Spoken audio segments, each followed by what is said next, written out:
mereka biasanya kurang kemakan gitu. Jadi mereka lebih suka ya konten-konten flash note yang biasa kita share ke WhatsApp channel gitu. Oh iya, itu bagus banget sih, gila. Itu keren banget loh. Mhm. Kayak, tapi idenya dari riset Insti, terus kamu convert diadaptasi untuk retail, atau emang pure retail punya ide sendiri sih? Eh ya 80% sih dari kita ya. Paling kalau dari tim Insti kita ambil kalau mereka udah ada full report, biasanya kita crafting ulang biar Hah? bahasanya lebih mudah gitu.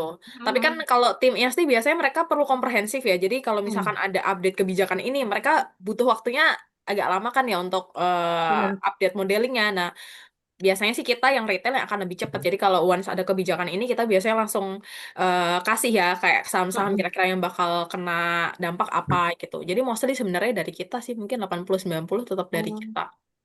oh, bagus banget loh. Waktu itu aku terakhir ngikut tuh yang mana? Banyak deh yang aku bilang kayak yang kapal-kapalan Oh itu. ya.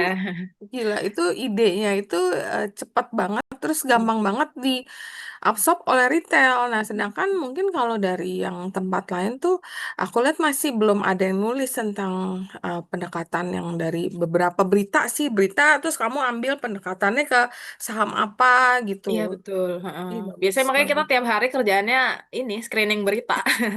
Saya Iya, mau kasih ini screening berita, dan kayak once ada kebijakan ini ya kita langsung lihat kira-kira ini dampaknya ke emiten apa. Karena kadang sektoral kan juga dampaknya bisa beda ya benar, tergantung model bisnis benar. dari emitennya. Jadi kita biasanya ke sana sih. Gitu. Bagus, bagus. Keren sih. Itu gara-gara aku ngikutin itu, terus aku kontak Pak Fitra. Pak Fitra Iya, nih, iya. ada gak mau isi? Karena menurut aku kalau something yang bagus emang harus di-share juga ya ke teman-teman. Iya, Terus aku iya. nggak tahu sih kalau dulu kan aku juga klien kan di sana. Mm. Cuman dulu risetnya ya lebih ke fundamental gitu. Iya, kayaknya baru Nah, mulai sebenarnya retail itu mungkin udah berapa ya, Sin? Saya sama Cindy sih mungkin 2-3 tahunan sih terakhir di sini. Cuman ya sebelumnya belum yang dulu kita kayaknya belum punya channel khusus gitu loh, Ci. Sebenarnya mm-mm, mm, kita biasanya akan selalu share ke Instagram mm, bentuknya konten gitu untuk ke publik. mm. Cuman konten kan juga perlu ada tim desain ya. Biasanya Iya, informasinya nggak cepat. Makanya kita biasanya benar-benar. memang share-nya selalu ke grup khusus sales aja, tapi dilihat kayaknya nih bisa deh dibuat konsumsi publik, makanya ada WhatsApp channel biar lebih cepat gitu. Bagus sih untuk branding segala Mm-mm. macam cepat loh. Terus Iya, kadang-kadang ada di grup aku juga ada yang kayak ngirim lagi gitu dari, jadi kayak followers kamu juga favorit gitu ya. kayak, Iya. iya, dari sana jadi kayak followersnya juga makin banyak sih, makin cepat juga ini ya grow-nya. Kayak Ya bagus kita sih. ngejar sih biar dapat centang biru kita. Oh iya, wow, gila, keren. Biar bisa di search. Mm. Iya, bagus, semangat semangat untuk sharing. Thank you juga udah dikasih Thank kesempatan you, buat join. Ci. Iya. Iya, karena emang bagus sih. Jadi ya aku juga seneng. Jadi biar teman-teman juga bisa follow juga sih. Gitu. Ini Kalau acara ini tiap minggu ya, Ci? tiap minggu. Kita Oh. kan kadang sih dulu suka ngundang emiten. Mm. Cuma kemarin karena marketnya agak jelek, eh, aku lagi nggak gitu banyak undang emiten, lebih banyak ke edukasi gitu untuk ngundang teman-teman praktisi market yang dari sekuritas untuk sharing insight biar semangat gitu. Jadi kayak Mm. mungkin kadang-kadang kalau baca-baca doang mereka kurang kan. Jadi kalau kita ada interaktif lewat Zoom kan mungkin mereka lebih lebih terinspired ya. Oh, mau beli apa besoknya, minggu depan mau trading apa, atau arah market mau kemana. Nah, Mm. tapi kalau market udah bagus, mungkin juga aku akan mulai em, invite kayak emiten emiten sih. Kemarin sih udah banyak emiten yang mau minta di invite gitu. Kayaknya mereka mau kasih insight, cuma aku bilang marketnya jelek banget, jadi percuma. Iya Undang benar. emiten juga marketnya kalau jelek nggak Prospeknya naik-naik nggak. kan Iya. sayang Sekarang gitu. transaksinya juga sepi ini berapa Iya, Juli iya. ini under 10 triliun kan. Iya, Ya benar-benar. benar-benar. Jadi ya sepi. Kita kan juga ada Instagram Live biasanya pagi sama sore nih saya sama Cindy.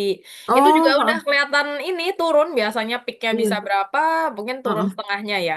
Kadang ada Oh, sih yang tetap kayak ikut kayak Kak aku dengerin aja deh tapi aku lagi nggak trading gitu kayak ya udah iya. bagus deh ini yang survive waktu keadaan kayak gini justru Mm-mm. bagus nih mereka punya exposure di market Benar. jadi waktu marketnya rebound kan nggak ketinggalan ya jadi ya udah Iya. nggak apa-apa dengerin aja nggak usah gitu. Nah, itu yang juga aku encourage bahwa misalnya market jelek nggak apa-apa, kamu nggak usah trading dulu atau belinya kecil dulu, tapi kamu tetap di market, tetap Iya ngikutin betul. edukasi, Iya. tetap follow lah marketnya kemana. Biar ada exposure informasi. Iya, jadi kalau marketnya run, kamu juga nggak kayak pelangap-pelongo kan, mau ngapain, mau ngapain, tetap tetap ngikutin Yang penting yang market. ada malah telat ya, Ci ya. Iya, benar-benar. Oke, Mbak Dita sama Mbak Cindy, karena udah jam 1, aku mulai dulu ya. Oke. Halo, selamat siang. Semoga kalian selalu sehat dan tetap cuan ya. Jadi hari ini kita akan mengadakan webinar edukasi dengan tim dari Sinarma Sekuritas dengan Mbak Dipta Daniswara, Research Retail Sinarma Sekuritas, dan Ibu Cindy Alicia Ramadhania, Retail Research Analyst juga dari Sinarma Sekuritas. Tapi sebelumnya, seperti biasa, kita disclaimer dulu kalau setiap pembahasan saham di sini hanya bersifat sebagai referensi atau bahan pertimbangan dan bukan perintah beli atau jual, karena setiap keuntungan dan kerugian menjadi tanggung jawab dari pelaku pasar. Mbak Dipta Daniswara dan Mbak Cindy Alicia merupakan analis teknikal saham dari Sinarmas Sekuritas yang sehari-hari memantau pergerakan market, berbagi analisis, memberikan rekomendasi saham, serta insight arah market secara konsisten dan untuk membantu investor terutama retail ya untuk memahami kondisi market dengan lebih baik. Baiklah, tanpa lama-lama lagi karena market memang kelihatan udah mau ke arah yang lebih baik, di mana bola juga udah mau kelar. Terus kemarin kita juga udah dapat kepastian dari S&P bahwa rating kita dan outlook juga tetap stabil. Kita akan berdiskusi dan mendengarkan insight dari Mbak Dipta dan Mbak Cindy tentang arah market ke depannya. Oke, waktu dan tempat saya persilakan untuk Mbak Dipta dan Mbak Cindy. Silakan. Oke, baik. Terima kasih Cerita ya atas kolaborasinya nih pada siang hari ini. Hari ini saya dan juga Kak Cindy dari tim Sinama Sekuritas atau SIM Invest ya produk kita untuk apps-nya. Jadi akan sharing nih sama teman-teman. Sebelumnya appreciate juga ya siang hari, siang-siang nih weekend tetap rutin ya teman-teman ada exposure buat market. Tadi sempat dibahas juga sama Cerita kalau teman-teman yang survive di sini mungkin salah satu yang calon-calon cuan gede nih ya. Karena Amin. stay ada exposure market dan kita lihat marketnya pun juga cukup bagus. Nah, siang hari ini kita juga tentunya akan sharing-sharing kira-kira keadaan market, kira-kira emang beneran ini the right time untuk masuk kah atau gimana? Nanti kita akan coba bedah ya kira-kira dari sisi sedikit overview secara ekonominya, kemudian juga nanti akan di-sharing juga sama Kak Cindy mengenai strateginya, kemudian apa namanya, dikasih view secara sektoral dan tentunya nanti Kak Cindy bakal kasih sedikit ya spill-spill saham-sahamnya ya Kak Hmm. Cindy. Jadi semoga teman-teman bisa stay sampai akhir, bisa mengikuti webinar kita pada siang hari ini. Oke, sebelumnya di sini aku izin sharing dulu terkait dengan sebelum kita bicara lebih lanjut ya kira-kira di half year akan seperti apa dan lain-lain kita akan coba flashback dulu nih kira-kira performa IHSG selama first half di 2026. Kalau kita lihat memang pergerakannya cukup apa ya? Kalau kita sebut tuh di retail pakai bahasa-bahasa lucu tuh sahamnya lagi dangdutan gitu ya. Karena naik turun tapi lebih banyak turunnya gitu. Karena secara sekilas mungkin kita juga nggak perlu narik garis atau gimana secara teknikal kita bisa lihat memang secara year to date di first half ini pergerakan IHSG memang kita cukup ini ya tertekan gitu. Secara year to date juga masih turun sekitar 30% ya 30% something gitu. Ini masih update per Juli kemarin. Nah, kalau kita lihat memang dari sisi pergerakannya di sini lebih banyak merahnya memang. Lebih banyak sentimen yang berwarna merah daripada warna hijau. Jadi memang sempat ada beberapa kali rebound tapi memang belum terlalu signifikan ya sehingga dari sisi pergerakannya itu lebih banyak mengalami penurunan. Jadi kalau kita lihat secara sebarannya pun hari di HSG itu lebih banyak turunnya daripada naiknya gitu. Nah, jadi kalau kita lihat ya, kalau teman-teman memang portonya pada merah-merah ya, apalagi di kemarin sebelum bulan Juli sebelum kita naik-naik ini, itu ya wajar banget karena dari sisi IHSG-nya pun juga memang lagi mengalami tekanan yang cukup dalam gitu. Nah, untuk selanjutnya baru setelah kita lihat ya flashback sedikit nih hal-hal di first half 2026, yang mana kita diawali sebenarnya IHSG itu sempat ATH di awal Januari, di sekitaran awal Januari itu sebenarnya masih sempat hit ATH, tapi kemudian memang penurunan pertama itu waktu ada freezing MSCI ya di tanggal 27 Januari waktu itu awal awal tahun itu ada trading halt, itu ingat banget ya, 2 hari trading halt, kemudian sempat stagnan, hari keempatnya trading halt lagi gitu. Nah, itu adalah awal mula dari penurunan dari IHSG. Baru kemudian semuanya informasi beruntun itu ada berita-berita yang cenderung negatif ya. Ada perang Amerika-Iran yang pecah, kemudian nilai tukar rupiah kita dan lain-lain. Nah, tapi ya masa lalu biarlah berlalu ya teman-teman. Kita coba akan fokus kira-kira di second half ini akan seperti apa. Kita di sini memang sudah ada tandain ya beberapa momentum ataupun sentimen yang bisa teman-teman perhatikan di second half 2026. Karena kita udah officially masuk ya, ini udah Juli, udah menuju akhir juga.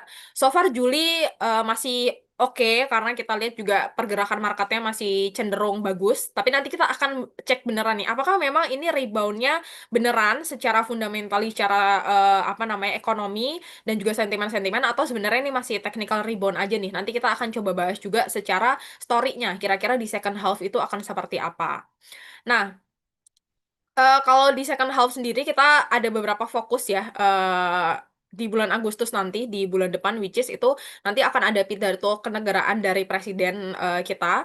Nah, itu sebenarnya yang perlu diperhatikan juga adalah kita biasanya itu melihat marketnya itu lebih ke depan ya teman-teman. Biasanya nanti kita akan lihat arah APBN-nya akan seperti apa di Agustus itu, nanti sudah akan ada rancangan. Nah, itu adalah hal-hal yang perlu diperhatikan di second half. Kemudian yang kedua juga tentunya ini yang paling sering trending topik di tahun ini, yaitu terkait dengan MSCI. Itu di bulan November, itu juga salah satu momentum yang perlu diperhatikan. Jadi di second half ada 2 momentum besar yang mungkin kita harus nantikan ya. Yang pertama dari sisi Agustus nanti terkait dengan APBN, dan juga yang terakhir nanti ada dari sisi pengumuman MSCI di bulan November. Nah, kemudian kita untuk lihat lebih lanjut kira-kira di second half ini akan seperti apa, kita akan sedikit ya teori teman-teman. Kalau sebelum kita lihat view lebih lanjut mengenai pergerakan indeks secara keseluruhan, kita harus tahu dulu nih kalau misalkan pergerakan market dan juga pergerakan ekonomi itu saling beriringan, tapi tidak sejalan gitu ya, kita bisa bilang. Kalau kita bisa lihat di sini dari sisi economic cycle, ini kan dari sisi ekonomi kan ada cycle-nya ya, ada cycle full recession, kemudian nanti ada recovery, full recovery, dan nanti akan balik lagi ke early recession. Begitupun dengan market, mungkin teman-teman di sini kalau udah komunitasnya Cirita pasti dari sisi knowledge udah sangat bagus ya. Dari sisi stock market pun juga ada cycle-nya, ada market ketika bottom, kemudian bull market, marketnya peak, dan juga nanti ada lagi cycle ketika marketnya itu bear atau bear market, bearish gitu ya.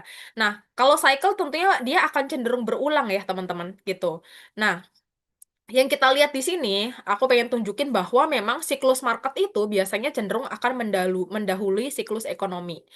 Kalau kita bayangin ekonomi dan juga market itu kayak shadow gitu. Jadi shadow-nya biasanya akan berjalan terlebih dahulu, tapi sebenarnya orangnya masih di belakang nih gitu. Jadi biasanya marketnya itu akan merepresentasikan dahulu dari sisi pergerakan ekonomi.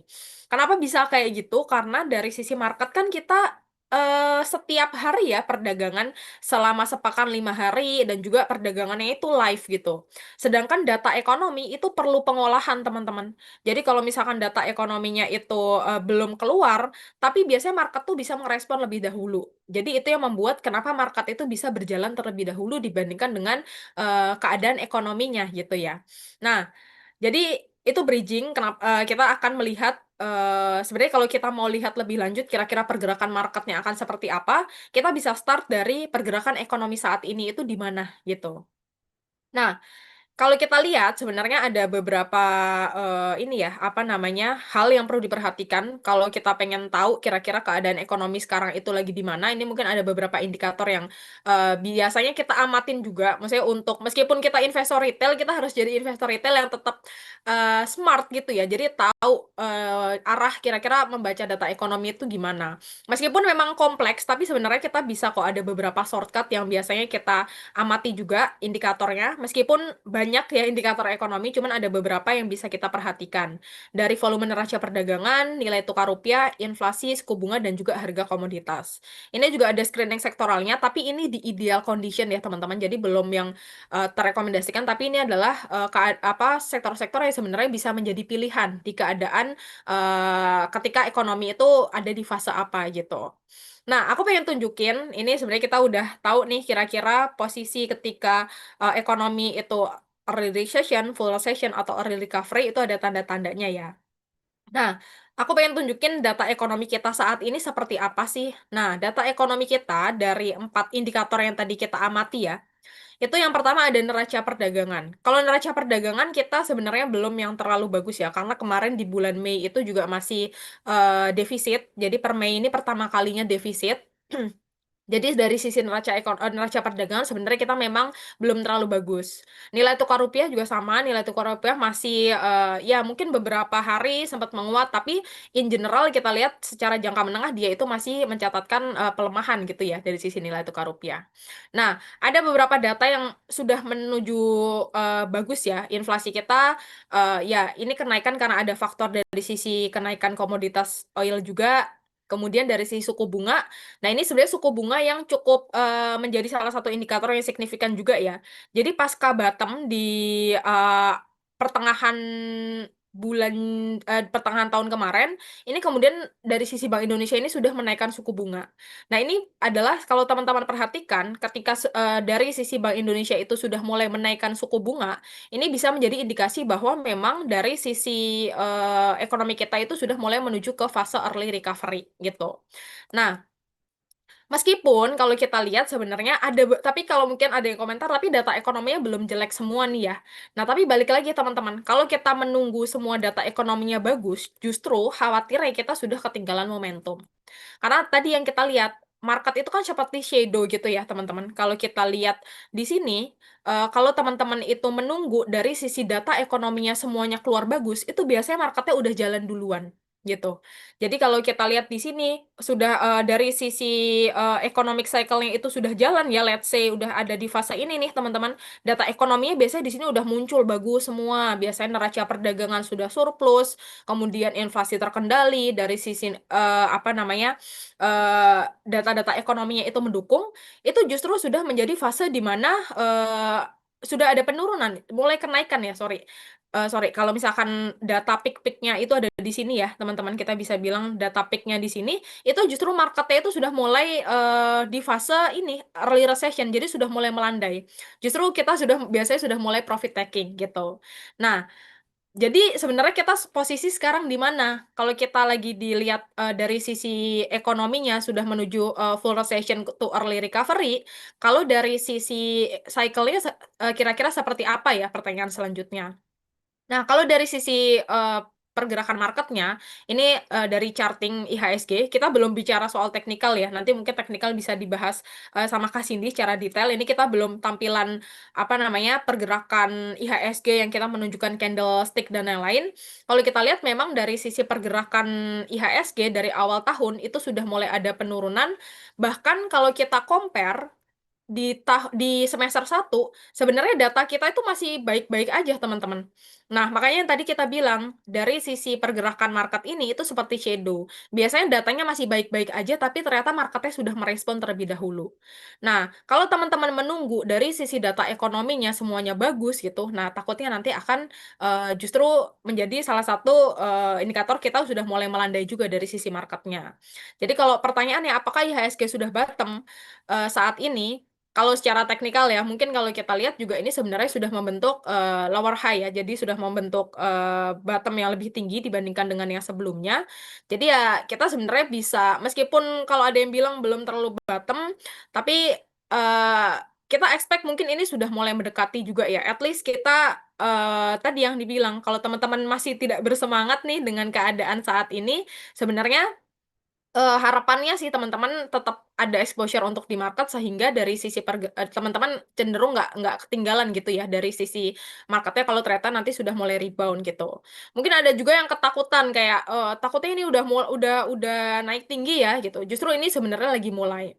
Kalau dari dulu kita bilang kayak the right time untuk masuk ya sebenarnya teman-teman ini dikasih kesempatan juga sih untuk saat ini karena kalau kita melihat dari sisi data ekonominya juga sudah mulai apa namanya menunjukkan tanda-tanda recovery meskipun memang belum semuanya gitu. Nah, jadi kalau kita simpulkan sebenarnya dari sisi data ekonomi tadi, kemudian dari sisi posisi marketnya yang sudah mulai ada rebound tipis-tipis, kita bilang memang kita ada di fase persimpangan ini, teman-teman. Jadi ini adalah kondisi ketika nih data ekonominya belum semuanya turun, belum semuanya muncul yang jelek-jelek gitu ya. Jadi kalau tadi kita lihat surplusnya juga masih lowest, masih low base dan lain-lain, tapi kita lihat dari sisi marketnya sudah mulai ada recover, jadi sudah mulai ada kenaikan. Jadi persis kita posisinya kalau kita lihat bisa ada di sini gitu. Secara ini ya, secara analisa makro, secara ya apa ya, analisa gembel-gembelan lah kalau kita lihat ya gitu. Jadi memang ada posisi kita bisa kita bilang ada di sini. Karena marketnya sudah mulai recover, data ekonominya sudah mulai menunjukkan pelemahan, tapi belum yang benar-benar lemah gitu.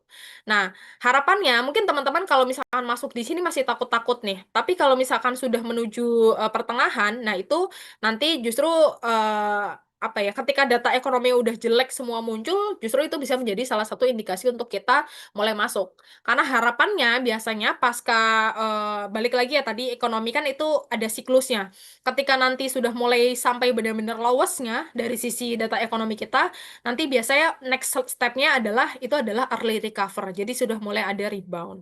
Nah, tapi biasanya harus di-manage nih ya dari sisi ekspektasinya juga. Nanti dibilang kayak oke dari tim Sinama Sektor ini full bullish nih jadi beli apapun oke. Nah, tapi ini tetap harapannya ya teman-teman retail di sini pun juga menjadi investor retail yang cerdas juga. Jadi kalau kita lihat di sini memang posisi kita udah cukup bagus ya teman-teman. Nanti juga akan dibahas juga dari sisi psikologi cycles oleh Kak Cindy. Tapi kita juga perlu lihat apakah emang benar-benar kita sudah mulai menuju ke fase bullish itu masih ada beberapa faktor yang perlu diperhatikan. Jadi kalau secara apa ya, secara analisa makro kita lihat memang posisi kita udah cukup bagus lah dari sisi market. Tapi masih ada beberapa faktor yang diperhatikan. Jadi kalau kita bicara itu adalah salah satu risk investment yang masih harus kita lihat ya. Oke, yang pertama kemarin ini sebenarnya good news ya, S&P yang pertahankan peringkat rating Indonesia ini sebenarnya juga salah satu sentimen pendukung yang bagus. Tapi ini juga masih perlu kita perhatikan karena masih ada beberapa lembaga rating yang kita nantikan ya, gitu. Kemudian yang kedua yang perlu kita perhatikan juga untuk mengkonfirmasi benar-benar apakah dari sisi marketnya itu akan recover dan menuju bullish di second half 2026 ini, itu juga ada posisi terkait dengan crude oil dari sisi terkait dengan konflik Iran dan juga Amerika Serikat. Nah, karena sebenarnya kemarin kita sudah mulai optimis ya, sudah ada pelandaian dari sisi crude oilnya itu sebenarnya menjadi indikasi yang bagus banget nih ketika sudah mulai ada deeskalasi konflik antara Iran dan juga Amerika Serikat. Tapi ternyata kemarin ada kenaikan lagi dari sisi crude oil, jadi ini juga menjadi salah satu faktor kunci nih. Kira-kira di second half ini marketnya akan rebound lebih lanjut atau enggak? Akan full rebound atau ya pergerakannya cenderung sideways. Kalau misalkan dari sisi pergerakan minyak mentahnya itu ternyata dia naik lagi, teman-teman, mungkin di atas $90 per barel sampai peaknya lagi di $110 per barel. Nah, itu mungkin akan menjadi salah satu peringatan juga ya. Mungkin kita harus harapan untuk mulai recovery dari sisi ekonomi kita dan juga marketnya kita mungkin harus menahan diri dulu dan juga harus pilih-pilih lagi nih saham-saham yang memang diuntungkan dari adanya konflik ini. Nah, tapi kalau misalkan dia itu pergerakannya ya cuman 1-2 hari, nggak sampai full sebulan lah dia bertahan di level yang tinggi, kita lihat di situ nggak akan terlalu berpengaruh ke ekonomi. Jadi mungkin yang perlu diperhatikan dari sisi crude oil ini. Nah, tapi kalau kita lihat indikasinya lebih kemana nih, probabilitasnya lebih kemana? Apakah memungkinkan nih dari crude oil-nya akan naik lagi di level 90 sampai $110 per barel?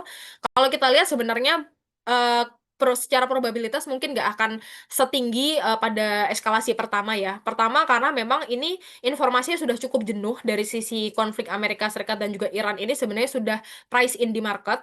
Kemudian yang kedua juga dari sisi supply-nya itu sudah mulai akan naik lagi teman-teman. Jadi kalau misalkan kita bicara crude oil juga harus bicara soal supply and demand. Berarti kita bicara OPEC juga. Nah, OPEC itu per Agustus kemarin sudah untuk Agustus ke depan itu sudah mengumumkan kalau akan menaikkan dari sisi supply-nya. Karena mereka juga udah first satu semester nih mereka tuh menahan untuk nggak mengeluarkan dari sisi apa namanya persediaan mereka karena kemarin juga ada penutupan Selat Hormuz yang bikin mereka itu dari persediaannya pun juga melonjak gitu ya. Jadi, kalau kita lihat dari sisi OPEC sudah mengambil kebijakan untuk kenaikan supply di Agustus ini juga bisa menjadi penahan dari sisi minyak mentah ini akan naiknya nggak akan se ekstrim sebelumnya gitu. Nah, jadi kalau kita lihat ini jadi faktor yang relatifly moderat lah ya. Jadi harapannya masih on track. Kalau misalkan nggak ada eskalasi lebih lanjut yang bikin dia itu naik di atas 90 sampai 110 dolar per barel, itu seharusnya relatifly masih aman. Jadi kita hipotesanya ya yang sebelumnya marketnya sudah bullish itu harusnya masih akan berlanjut. Tapi kalau ternyata dia naik lagi, nah itu mungkin kita harus menjadi salah satu peringatan untuk oke harapan kita untuk mulai recover kayaknya harus sedikit tertunda gitu ya, gitu. Tapi so far masih on track ya, masih ya bertahan di 80 dolar per barel.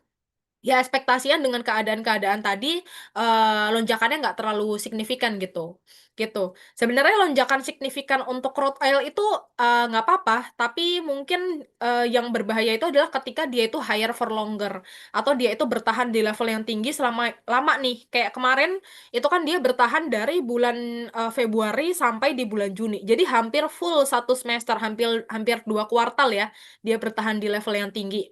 Nah, kalau kondisi seperti itu akan tentunya akan mempengaruhi dari sisi ekonomi. Tapi kalau ya naiknya cuman ya 1 hari, 2 hari, mungkin ya maksimal 1 pekan, itu biasanya nggak akan berpengaruh ke ekonomi dan juga nggak akan terlalu berpengaruh ke average selling price dari emiten-emiten yang bergerak di apa namanya bidang energi gitu. Oke, jadi itu faktor yang perlu diperhatikan untuk di second half. Kemudian yang kedua, ini juga terkait dengan suku bunga. Suku bunga juga perlu kita perhatikan juga untuk second half 2026. Ini sebenarnya ada hubungannya juga dengan yang sebelumnya terkait dengan crude oil. Kalau crude oilnya naik, kemungkinan dari sisi kebijakan moneter juga akan lebih ketat ya, jadi akan dinaikkan dari suku bunganya.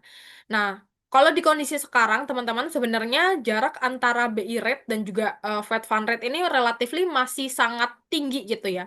Mungkin buat teman-teman yang hubungannya apa nih Fed Fund rate dengan BI rate gitu ya. Ibaratnya kalau misalkan teman-teman itu disuruh memilih gitu, investasi ke negara yang sudah maju dengan return let's say 5% gitu ya. Dengan negara yang masih berkembang gitu dengan return misalkan 5,5%.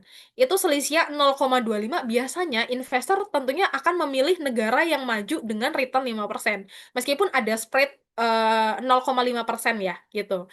Nah, itu yang dikhawatirkan gitu. Kalau misalkan spread-nya terlalu tipis, biasanya dari sisi flow itu akan lebih masuk ke negara yang lebih maju gitu.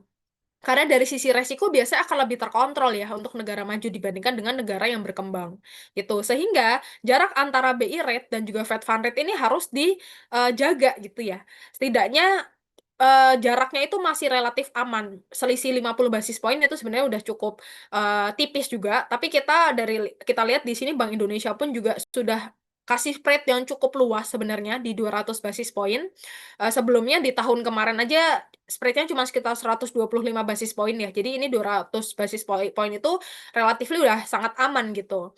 Nah, paling nanti memang ada faktor di mana The Fed itu ada kemungkinan menaikkan suku bunga juga sampai akhir tahun ini. Kan dari sisi The Fed-nya juga sempat mengumumkan kemungkinan kalau inflasi belum terkendali itu akan menaikkan dari suku bunga. Nah, itu mungkin faktor yang perlu diperhatikan. Tapi as long as kenaikannya itu nggak terlalu signifikan, seharusnya masih relatively masih cukup aman. Dan ya maksimal mungkin ya kalau sama dengan tahun kemarin 125 basis poin selisihnya itu masih oke gitu. Jadi itu ya mungkin faktor yang perlu diperhatikan juga terkait dengan suku bunga. Dan kemudian yang terakhir juga tentunya yang perlu kita perhatikan juga yang menjadi trending topik juga di tahun ini yaitu terkait dengan MSCI teman-teman. Jadi MSCI terkait dengan posisi kita di emerging market untuk stay atau enggak. Nah, jadi kalau kita lihat memang dari sisi kita sendiri itu kan cukup lama ya digantung dari awal tahun sampai di terakhir bulan Juni kemarin pun juga masih ini ya masih cenderung belum apa ya ada sinyal yang cukup clear lah dari sisi MSCI sendiri. Nah, terakhir nanti kan itu akan diumumkan di bulan November. Itu kalau kita lihat kenapa sih dari sisi MSCI ini seberpengaruh itu gitu. Karena dari sisi foreign, mungkin kita harus akui juga ya dari sisi foreignnya pun juga cukup berpengaruh untuk market kita. Eh, dan foreign itu biasanya dibagi menjadi dua dua ini ya teman-teman dari dua jenis flow gitu dari dua jenis dana. Yang pertama ada passive fund dan yang kedua ada dana active fund. Nah, yang sangat terpengaruh dengan apa namanya dengan MSCI ini adalah passive fund. Mungkin teman-teman sering dengar. Jadi ini adalah pergerakan dananya itu benar-benar mengikuti bobot MSCI. MSCI dia freezing out, ya dia juga akan langsung keluar juga gitu. MSCI-nya ngumumin ada apa namanya masuk emiten baru, mereka juga ngikut baru. Benar-benar makanya kita sebutnya passive fund karena once MSCI kasih apa namanya masukin list saham baru ya mereka akan masuk juga. Nah, kemudian yang kedua ada yang namanya dana aktif atau aktifan. Nah, aktifan ini sebenarnya lebih fleksibel, jadi dia nggak mengikuti dari sisi MSCI ini, nggak ngikutin mandat dari MSCI lah ya. Jadi mereka itu ya melakukan analisa secara sendiri gitu. Tapi kalau kita lihat posisi saat ini dari sisi aktifannya pun juga masih dalam posisi wait and see. Jadi masih memantau beberapa indikator krusial juga. Tapi kabar baiknya teman-teman, nanti mungkin juga kita tunjukin juga data dari sisi foreign itu sebenarnya saat ini sudah mulai masuk juga tipis-tipis. Nah, kalau kita lihat itu sebenarnya yang masuk bukan pasifan karena dari MSCI pun juga masih freezing ya gitu. Tapi aktifannya ini sudah mulai masuk tipis-tipis. Kalau teman-teman lihat kemarin juga di hari Jumat ada kenaikan yang cukup signifikan ya dari saham-saham perbankan, big caps gitu. Kalau kita lihat juga sudah banyak juga dari sisi foreign flow yang mulai masuk ke saham-saham blue chip gitu ya. Jadi sebenarnya kita lihat pun dari sisi aktifannya juga sudah mulai ada indikasi mulai masuk juga gitu. Nah, jadi itu yang harus kita perhatikan, tapi so far memang kita sudah menuju ke arah yang baik lah ya teman-teman. Meskipun memang ada beberapa faktor yang diperhatikan ya tadi dari sisi konfliknya, dari sisi pergerakan crude oil, kemudian secara makro juga dari sisi kebijakan ekonomi, dan nanti juga di bulan November kita juga akan menantikan dari sisi MSCI, tapi so far kita melihat memang kita sudah on track menuju ke arah yang cenderung positif ya gitu. Asalkan ya keadaan-keadaan yang tadi masih stay normal, kita mendapatkan apa namanya sentimen-sentimen yang bagus, itu di second half sih positively bisa apa namanya menuju ke fase yang baik gitu. Nah, kalau MSCI sendiri mungkin kita lihat memang ada kurang lebih 3 skenario ya di bulan November nanti. Skenario pertama kita lihat memang worst case-nya ya, worst case-nya itu adalah kita memang akan dimasukkan ke dalam frontier market. Kemudian skenario yang kedua adalah ini adalah skenario yang bagus ya, ini bagus buat market di mana kita akan stay di emerging market dan freezingnya itu dicabut. Itu adalah best skenario adalah ketika kita diumumkan stay di emerging market dan yang paling penting adalah freezingnya itu dicabut. Karena kalau posisi saat ini kita tetap freezing itu ya nggak ada flow baru masuk ya. Jadi ya keadaan marketnya memang di drive-nya lebih ke keadaan domestik aja gitu. Nah, yang terakhir ini adalah skenario netral, di mana skenario netral ini adalah ketika kita digantung lagi seperti kondisi saat ini. Jadi kita eh, stay di emerging market, tapi dari sisi freezingnya itu masih belum dicabut. Jadi akan di-extend. Jadi kalau kita lihat lebih ke 3 skenario ini. Nah, so far kalau misalkan di kuartal 3 ini nanti capaiannya bagus ya dari sisi ekonomi, kemudian dari pengelolaan APBN, kita sih positively lihat dari sisi MSCI, ekspektasinya pun juga ada indikasi ke arah yang positif ya teman-teman gitu. Jadi balik lagi kalau kita lihat secara keseluruhan di second half ini sudah mulai ada tanda-tanda meskipun belum semua data ekonomi itu keluar yang tadi yang jelek-jeleknya ya. Tapi ekspektasinya tadi teman-teman kalau kita lihat dari cycle ini bisa menjadi indikasi bahwa ini adalah the right time untuk masuk gitu. Nah, untuk apa aja yang mungkin sektor-sektor yang bisa diperhatikan nanti akan dibahas di sesi Kak Cindy. Tapi sebelum itu, nanti juga Kak Cindy akan share strategi dan juga tentunya saham-saham yang bisa teman-teman perhatikan. Tapi sebelum itu, kalau teman-teman kira-kira apa ya, tadi sempat disampaikan juga kalau teman-teman itu harapannya tetap ada exposure ke market. Nah, karena kita paham ya, di keadaan saat ini sebenarnya informasi buat teman-teman retail itu yang dibutuhkan gitu ya. Dan kadang kalau misalkan baca berita kayak oke berita ini tapi sebenarnya dampaknya apa sih secara sektoral atau emiten apa sih yang memang diuntungkan gitu. Nah, dari Sinama Sekuritas atau Siminvest kita sendiri punya yang namanya WhatsApp channel teman-teman. Jadi kalau misalkan teman-teman kira-kira merasa membutuhkan apa ya akses informasi yang lebih lebih apa ya komprehensif dan juga ada call ke sektor ataupun saham-saham tertentu untuk berita-beritanya. Nah, teman-teman itu bisa follow WhatsApp channel dari Siminvest. Jadi mungkin ini boleh bantuannya untuk di-scan ya teman-teman. Jadi kita biasanya tiap hari pasti minimal satu berita yang kita bahas untuk kita share ke teman-teman. Jadi kalau misalkan teman-teman retail itu mungkin kadang kendalanya adalah mereka tahu nih ada berita ini, cuman nggak tahu kira-kira dampaknya ke sektor itu apa, atau saham-sahamnya itu apa. Karena biasanya satu sentimen atau kebijakan bisa jadi dampaknya itu berbeda ke satu sektor yang sama, karena model bisnisnya berbeda ya kadang emiten, karena emiten kita sangat banyak sekali. Jadi buat teman-teman yang mungkin punya kendala seperti itu, nah ini kita biasanya sharing di WhatsApp channel Siminvest. Selain itu, selain ulasan fundamental, kita biasanya juga share juga kira-kira saham-saham yang oke nih untuk diperhatiin. Nah, itu biasanya kita langsung share juga nanti dari Kak Cindy biasanya juga akan share dari apa namanya pergerakan teknikal yang kira-kira saham-sahamnya ini cukup menarik nih untuk swing atau untuk day trade gitu.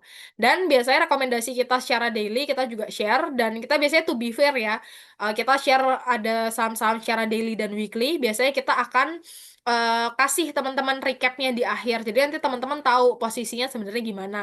Kita biasanya kalau memang nggak kena entry ya kita biasanya nanti posisinya draw. Kalau misalkan ternyata kena stop loss juga kita biasanya infokan kalau ternyata nanti reduce gitu. Jadi apa ya, ada transparansi lah teman-teman untuk rekomendasi yang kita kasih.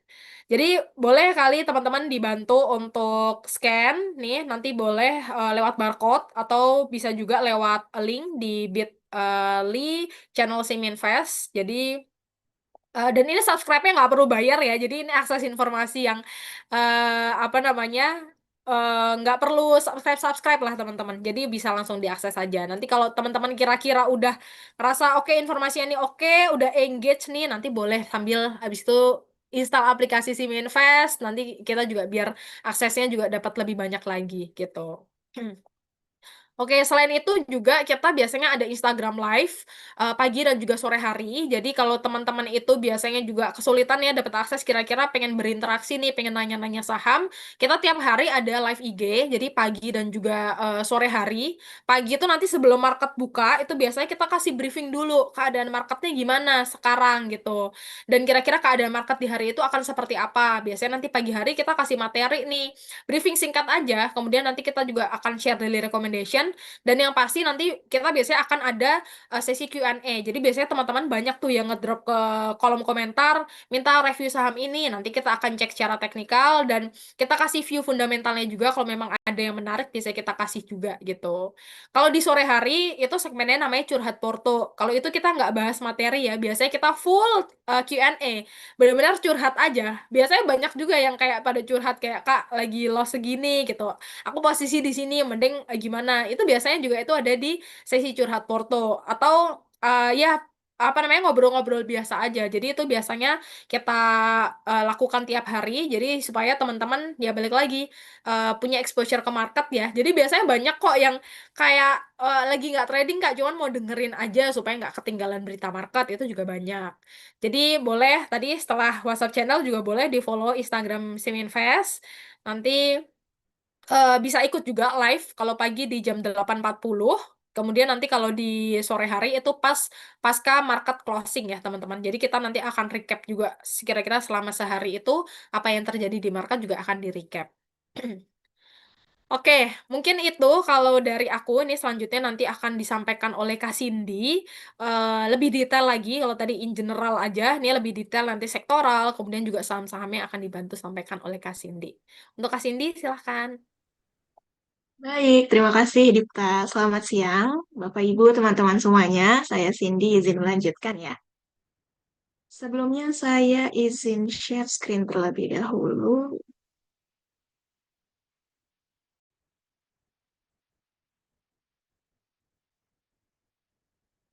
Oke, baik. Kita melanjutkan. Tadi sudah dipaparkan ya oleh Kak Dipta mengenai kondisi-kondisi market dari sisi faktor makroekonominya. Apa sih sebenarnya yang sedang terjadi di Indonesia sepanjang kurang lebih 6 bulan ke belakang kemarin.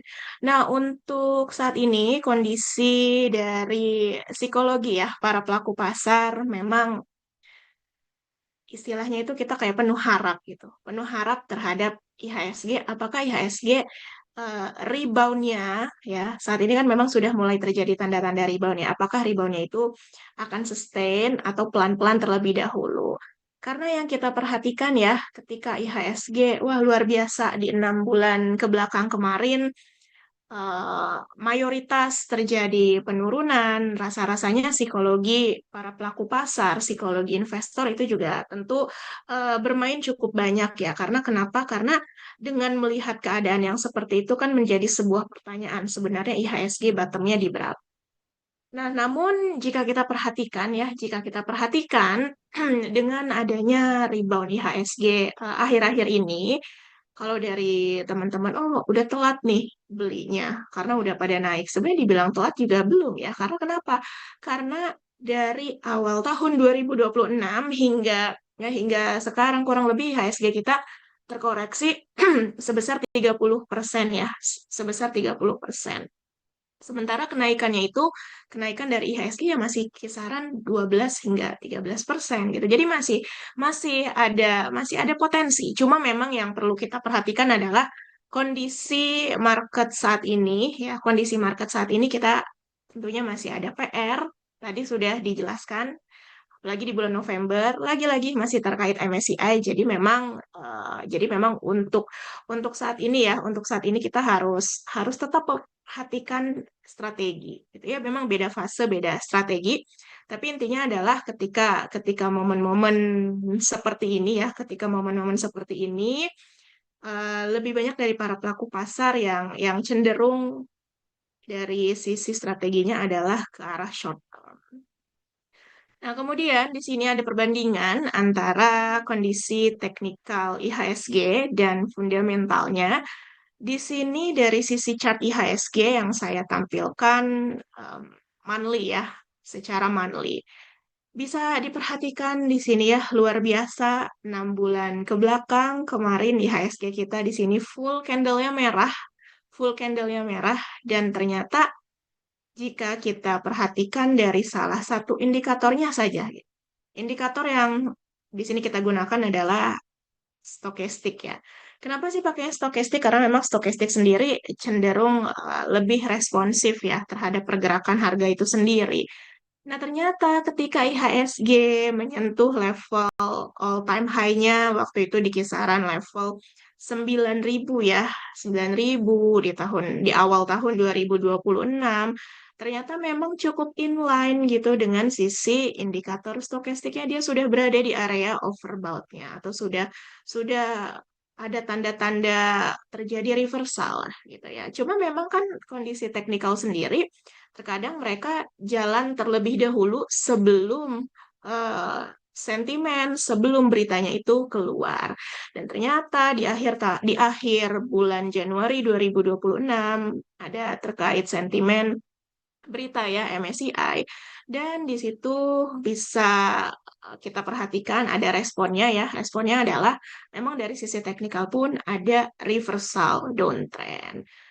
Sepanjang semester 1 2026 kemarin cenderung turun, stokastiknya juga inline turun. Nah, sekarang kondisinya adalah IHSG kita di sini di awal bulan Juli ya, memang ada tanda-tanda rebound, tapi lagi-lagi memang kalau dibilang apakah kita harus full optimis, ya optimis memang diperlukan ya. Namun lagi-lagi karena tadi sudah dijelaskan juga dari sisi PR-nya yang harus diperhatikan adalah itu membuat kita lebih memanage ekspektasi aja ya teman-teman ya. Jadi manage ekspektasi, jangan sampai oh ini berarti udah rebound nih, reboundnya kuat nih.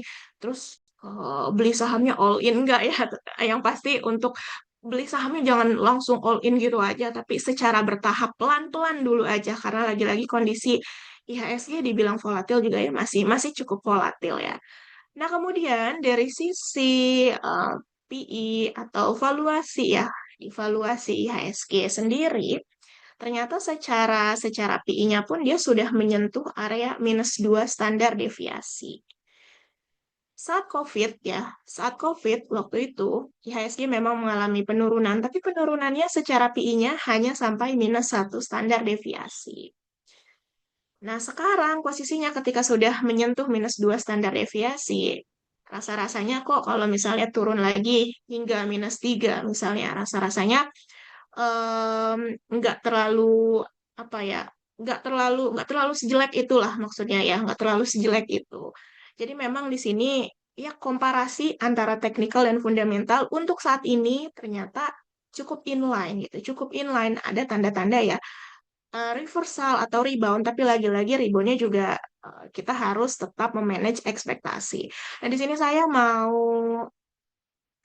pampangkan mengenai chart IHSG-nya dulu ya. Jadi memang ketika saat ini ya di sini kenapa dari para pelaku pasar sendiri cenderung ingin oh ini ada tanda-tanda mengalami kenaikan.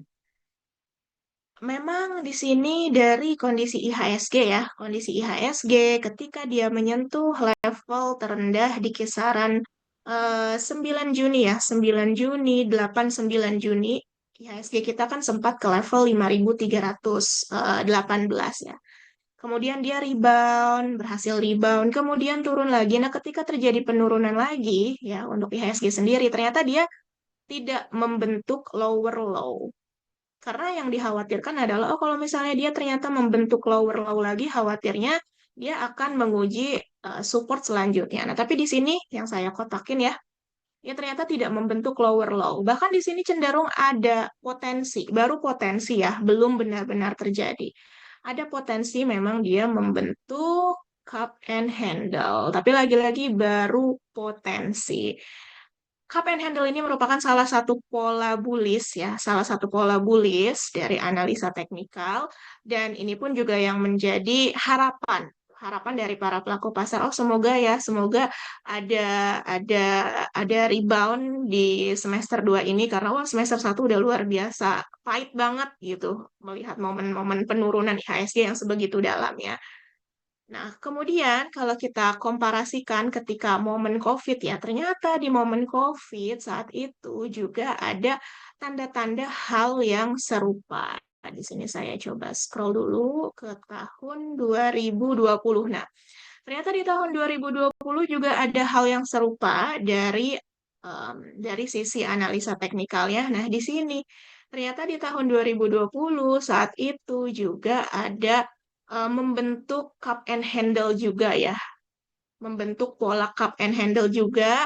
Di sini saat COVID sempat menyentuh level terendahnya di 3.912, kemudian dia pelan-pelan rebound, membentuk suatu pola bullish, dan memang ternyata pola bullishnya tersebut confirm ya, dan akhirnya IHSG memang rally gitu ke depannya. Tapi lagi-lagi untuk kondisi market di tahun 2026, optimis sebenarnya boleh, optimis itu boleh dan diperlukan ya, diperlukan.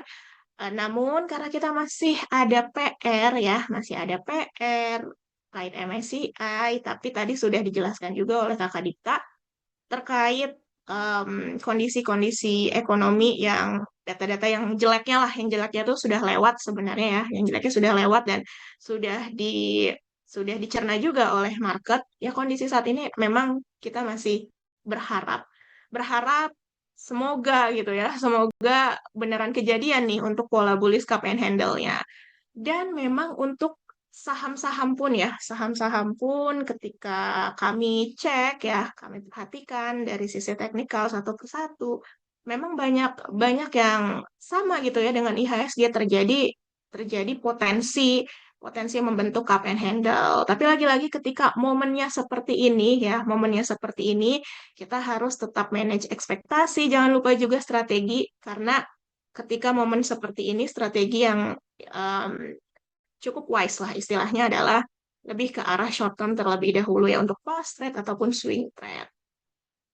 Nah, kemudian kita lanjut lagi di sini dari IHSG. IHSG kita perhatikan di pekan ini ya, pekan ini pelan-pelan memang terjadi net foreign buy dari para pelaku pasar asing, tapi belum belum belum cukup sustain, belum cukup sustain ya karena kurang lebih kalau di sesi satunya dari para pelaku pasar asing misalnya terjadi aksi beli bersih gitu ya.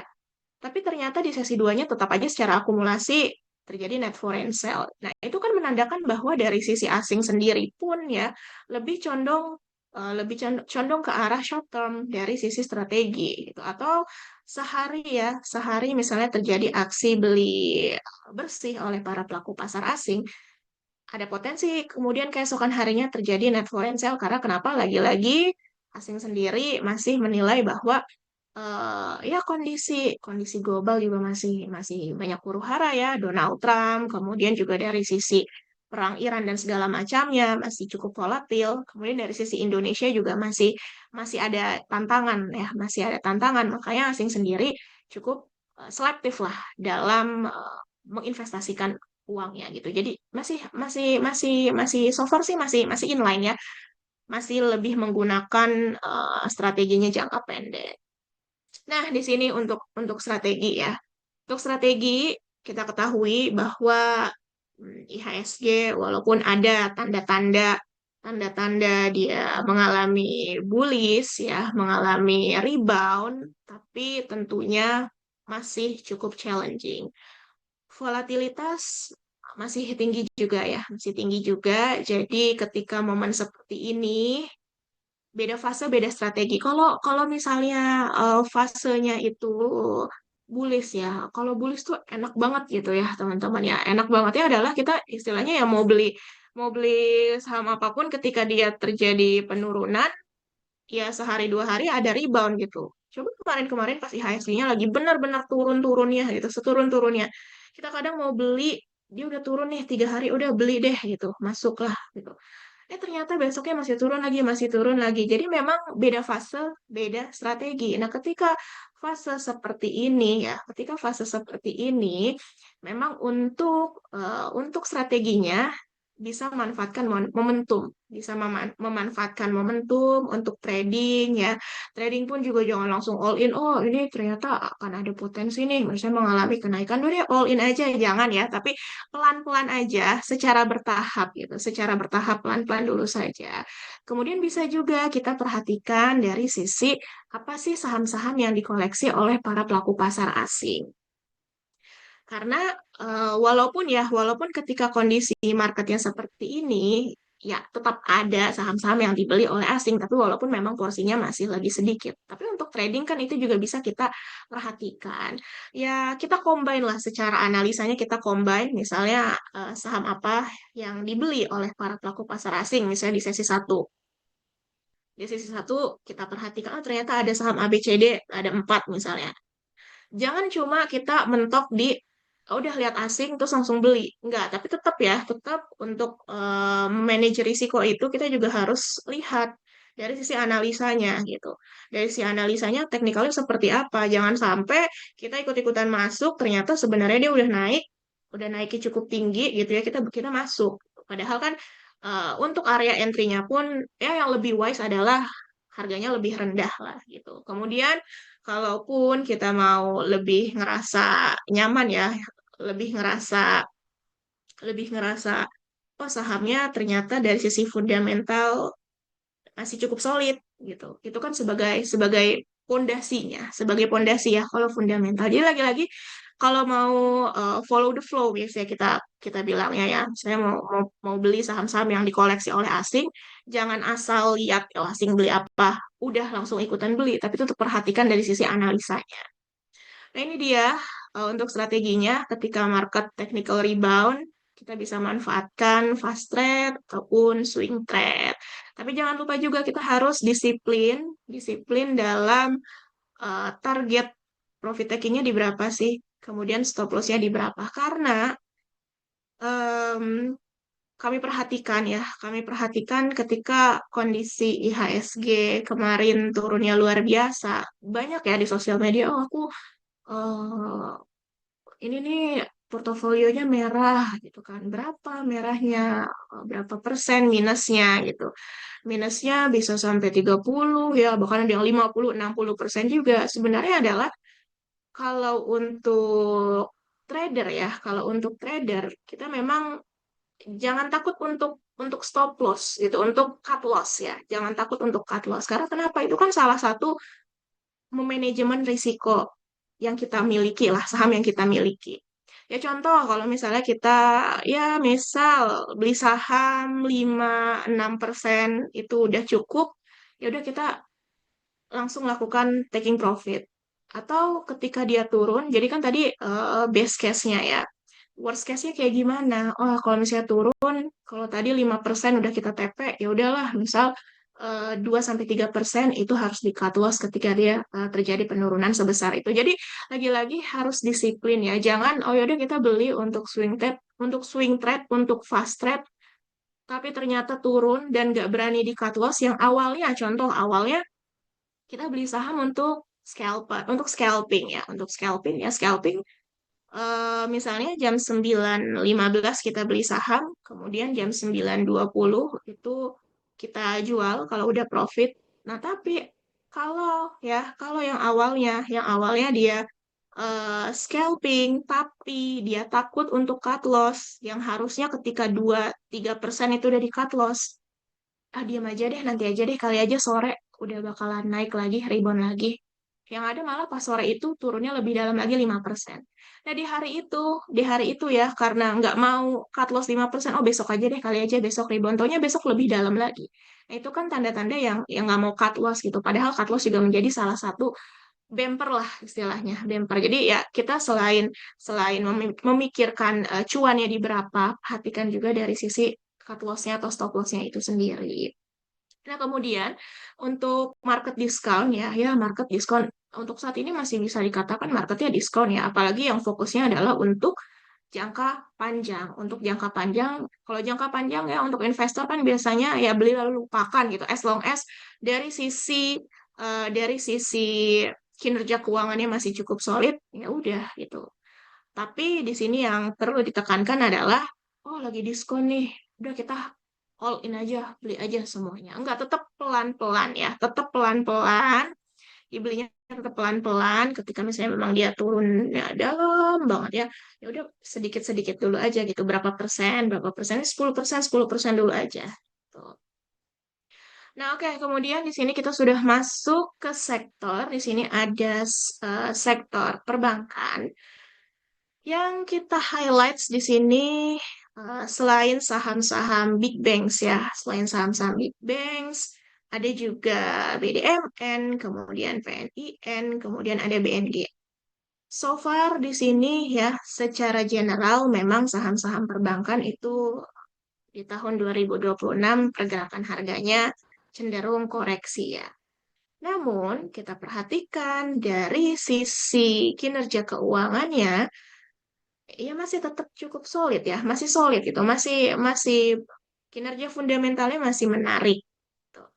Tapi memang biasanya untuk banking sendiri dimanfaatkan oleh investor yang lebih long term ya. Lalu bagaimana untuk trader gitu? Kalau trader ya harus diperhatikan dari sisi teknikalnya ya. Sini saya coba pampangkan dulu deh contohnya ya. Misalnya ada BBCA. BBCA di sini kita cek pakai, nah ini dia. Kalau misalnya untuk para pelaku pasar yang cenderung fokusnya adalah investasi jangka panjang, ya udah ketika dia turun kita bisa cicil beli gitu, belinya bertahap. Tapi kalau misalnya untuk trader, ya untuk trader biasanya ketika dia menyentuh area-area resisten kuatnya, ya area resisten kuatnya itu bisa dimanfaatkan sebagai aksi profit taking. Jadi ketika turun, oke kita beli, kemudian menyentuh area resisten kuatnya di sini contohnya kita menggunakan exponential moving average ya. Nah, ketika dia sudah menyentuh garis-garis exponential moving average-nya ini boleh dimanfaatkan untuk aksi profit taking. Memang kalau untuk banking ya, big banks terutama sebenarnya secara pergerakan harga itu kurang lebih sama ya, kurang lebih sama ya. Istilahnya kepentok beberapa resisten-resisten kuatnya. Itu juga perlu diperhatikan. Oke, baik. Kemudian selain itu, nah di sini masih terkait dengan foreign. Tadi sempat kita bahas juga ya. Oh, kalau misalnya kita mau fokus, misalnya melihat pergerakan foreign beli saham apa saja sih. Nah, ternyata sepanjang satu semester kemarin ya, sepanjang semester 1 2026, para pelaku pasar asing ternyata cenderung mengkoleksi saham-saham sektor energi, kemudian juga ada basic material. Waktu itu juga sempat ya, sempat ketika IHSG lagi turun-turunnya, ketika IHSG lagi turun-turunnya, sempat cek juga, kenapa nih kok selama 3 hari berturut-turut foreign cenderung masuk. Waktu itu saya ingat banget adalah saham TINS ya. Waktu itu kok cenderung ke saham TINS gitu belinya.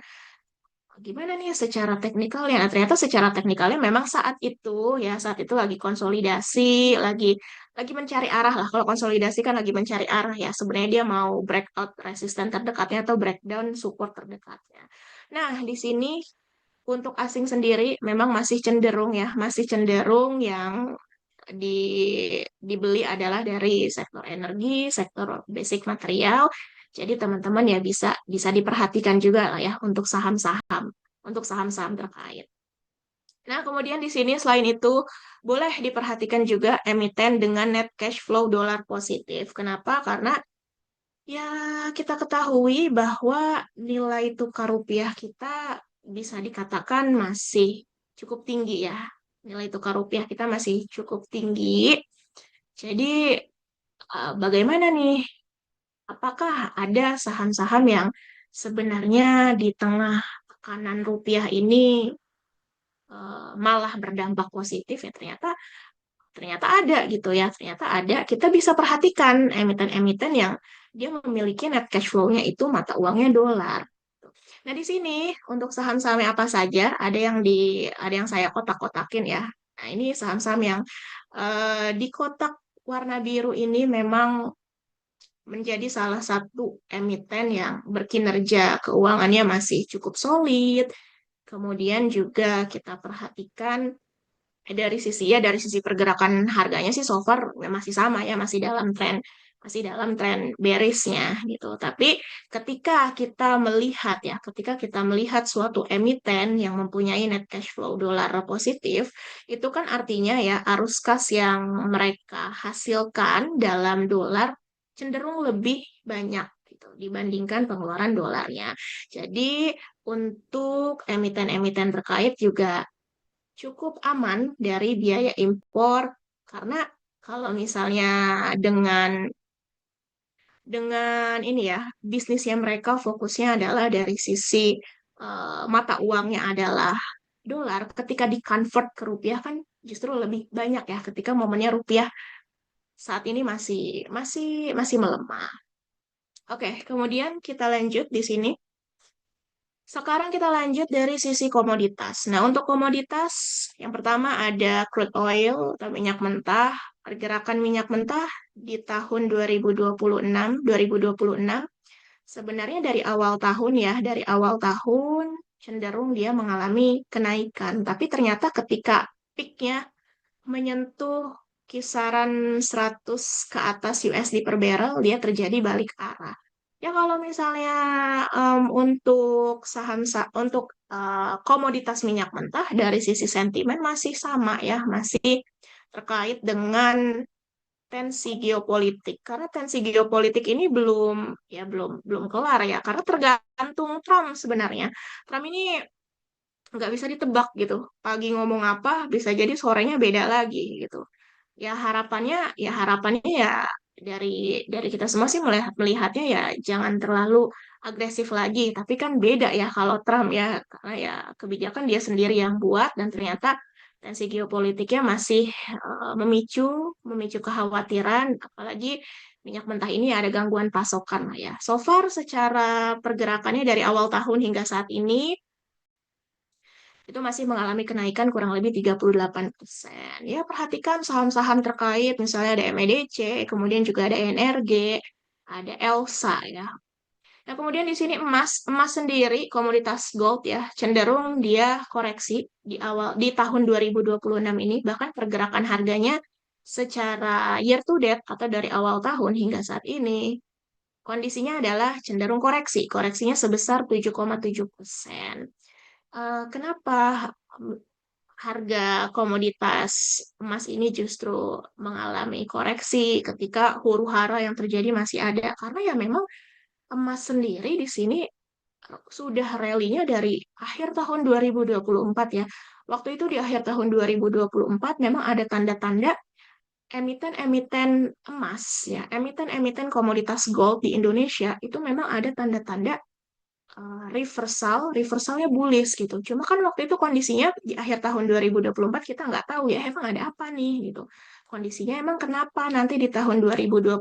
Ah ternyata di tahun 2025 ya ingat banget di tanggal 20 Januari 2025 Trump kembali menjabat menjadi Presiden Amerika Serikat itu officialnya ya. Nah, makanya setelah Trump menjabat harga komoditas gold itu luar biasa rally-nya dan sempat peak-nya itu menyentuh 5.000 ke atas ya. Nah, ketika momennya sudah cenderung mahal ya, sudah cenderung mahal, makanya di tahun 2026 ini, walaupun masih banyak huru-hara, ya tensi geopolitik, ketidakpastian global, pergerakan harga komoditas goldnya cenderung mengalami koreksi. Kemudian di sini ada tembaga. Nah, tembaga juga cenderung bullish ya, ternyata secara pergerakan harga komoditasnya. Dan sepanjang tahun 2026 ini dia mengalami kenaikan 9,3%. Ya untuk tembaga sendiri sih di sini ya untuk sisi sentimennya ya masih terkait dengan produksi yang masih mengalami penurunan gitu. Sementara sektor tembaga ini juga kan cukup dibutuhkan lah untuk sektor-sektor berbasis teknologi ya terutama untuk AI. Kemudian di sini ada dari timah. Timah juga masih bullish secara pergerakan harganya dari awal tahun 2026 cenderung bullish. Makanya tadi aku juga sempat mention TINS ya, karena TINS sendiri masih cukup berprospek lah secara pergerakan harganya juga. Nanti akan kita bahas nih secara teknikalnya ya. Nah, di sini secara komoditasnya, secara pergerakan harga komoditas timahnya sendiri, ternyata di tahun 2026, so far dia sudah mengalami kenaikan 30,1%. Untuk sentimennya masih ada sentimen jangka panjang, ya lagi-lagi masih terkait AI ya, masih terkait AI, jadi ya permintaannya masih masih masih cukup banyak. Oke, nah kemudian di sini kita sudah sampai ke rekomendasi. Jadi biasanya SIM Invest ya kita memberikan rekomendasi saham setiap harinya ya, daily rekomendasi.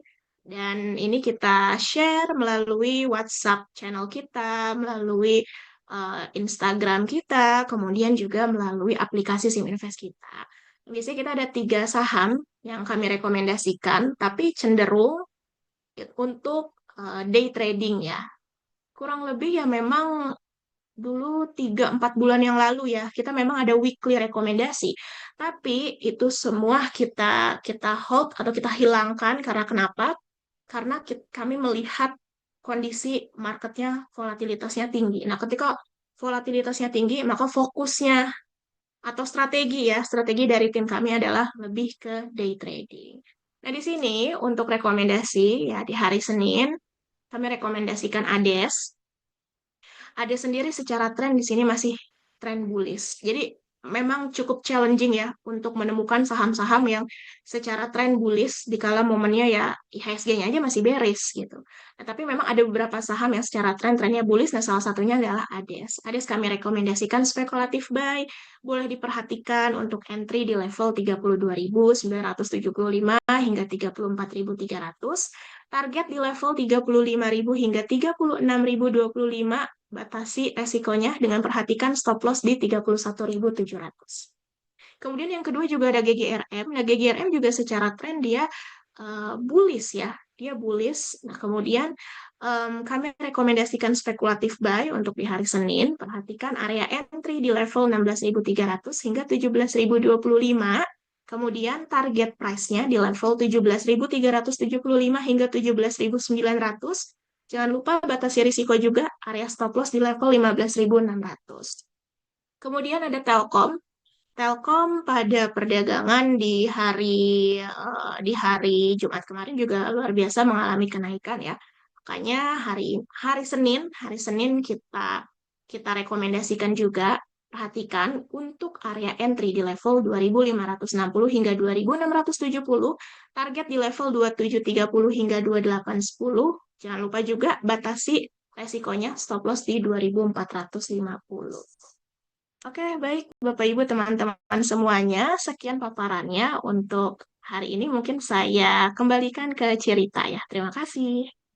Oke, makasih banyak untuk insight-nya dari Sinar Maskuritas dengan Mbak Dita dan Mbak Cindy ya. Jadi memang sangat menarik ya indeks kita kelihatannya udah berpotensi untuk rebound. Mudah-mudahan sampai November lah, sampai MSCI kita masih punya waktu untuk cari cuan. Memang sekarang indeksnya secara teknikal kan tadi juga menarik ya untuk kita entry ya Mbak Cindy ya secara teknikalnya ya.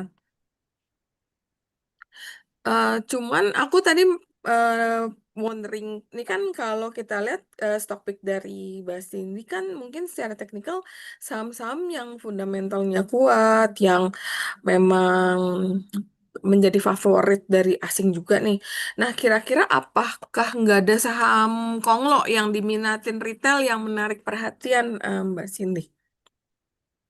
Oke, kalau Konglo sebenarnya waktu itu kita sempat mention TPIA ya. Mungkin aku Mhm. sambil share chartnya ya, Ci. Iya, boleh sangat. Karena memang kalau retail kita masih suka banget trading di saham-saham Konglo. Apalagi kemarin kita lihat kayak VKTR sempat arah. Nih kelihatannya Bakri-Bakri mulai menarik perhatian. Terus kalau Pak Pepe kan udah always. Kalau nggak ada Pak Pepe kayak market nggak rame deh. Jadi kayak Pak Pepe udah mulai rame. Pak Happy sahamnya abis sebelum split itu udah naiknya cukup konsisten. Kemudian juga ada dari Salim kayak aman. Nah, mungkin apakah dari saham-saham Kongo itu ada yang bagus juga nih? Oke, sebenarnya kalau untuk saham-saham Konglo ya kita juga ada beberapa yang sempat kita mention ya, Ci. Mm-mm. Iya, Ah, cuma memang ketika ketika momennya dia dia sekarang lah contohnya kita coba cek si TPIA ya. TPIA itu sempat kita kita kita mention gitu ya. Kita mm-mm. mention di kisaran awal Juni itu sempat kita mention. Tapi memang kondisinya saat ini tuh masih masih Sideways kepentok ya. resisten lah. Hmm. Masih kepentok resisten di sini ya. Kita pakainya memang exponential moving average secara Mm-mm. analisa. Nah, dia Hmm. masih kepentok di sini. Dia masih kepentok resisten EMA 20-nya. Jadi karena istilahnya sedang mencari arah dulu ya, lagi mencari arah dulu. Jadi ya udah deh kita switch dulu aja ke yang lain. Nah, makanya Oh. kemarin-kemarin kita fokus di sempat juga di teens nih. Hmm. Mm-mm. Eh, Nah, di teens. Nah, teens kenapa? Karena di sini juga ternyata dia ada tanda-tanda peralihan tren nih, Ci, sebenarnya. Oke. Gitu. Tadi kan sempat Oke. kita bahas juga ya. Dia Mhm. ada tanda-tanda peralihan tren. Tinggal tunggu satu satu ini lagi ya, satu Satu push kali ya. Iya, iya, karena di sini garisnya nih Hmm. sebenarnya, Ci, garis Mhm. di sini kan ada garis warna merah. Ini tinggal tunggu konfirmasi dia breakout aja garis warna kuningnya, Ci, sebenarnya. Oke, Kemudian juga oke. secara daily-nya dia ada potensi membentuk cup and handle, tapi baru potensi Mhm. memang di sini. Mhm. Jadi ya istilahnya untuk sekarang-sekarang ini kita cari-cari waktu entry aja. Benar-benar. Nah, kemudian kita cek dewa ya. Iya. Oke. Nah, dewa juga di sini cukup menarik, tapi kemarin-kemarin kenapa belum kita masukkan? Karena ya sama. Ini masih kepentok nih. Dia masih kepentok dengan resisten EMA 50-nya. Tapi ini juga cukup menarik karena kenapa ada potensi juga sama cup and handle. Sebenarnya sekarang itu ya, Ci, kalau Mhm. diperhatikan banyak ya saham-saham yang berpotensi buat pola bagus gitu. Pola Iya, cup and handle, pola double bottom gitu. Tapi memang sekarang itu ya masih karena masih hati-hati juga mungkin ya, masih benar. cenderung yang belum terlalu optimis banget. Jadi ya cenderung masih pelan-pelan dulu gitu. Nah, tapi ini Dewa juga bisa kita masukkan sebagai watchlist karena masih cukup menarik juga. Oke, terus ini juga banyak saham yang aku liatin kan kayak dia sideways-nya lumayan lama ya, tapi Bollingernya itu udah makin lama makin menyempit tuh. Kemarin apa ya? Kemarin aku ada rekomend satu yang Bollinger Squeeze bentar lagi nih kayak mau break. Nah, itu kayak TPIA juga Bollingernya udah mulai mengecil. Artinya kan Betul ya. sideways-nya tuh kayak udah tunggu momentum dia terbang juga nih. Dan banyak banget bener saham-saham yang mirip-mirip ya polanya kayak mau bullish ya. Iya, Ci. Iya, Ci. Jadi Nah, memang sudah kalau mulai untuk bumi banyak gimana? gitu. Nah, contohnya kan di sini juga Bumi ya. Bumi ini memang sering banget, Ci, ditanyain gitu ya. Iya, benar. Bumi sering banget ditanyain gitu.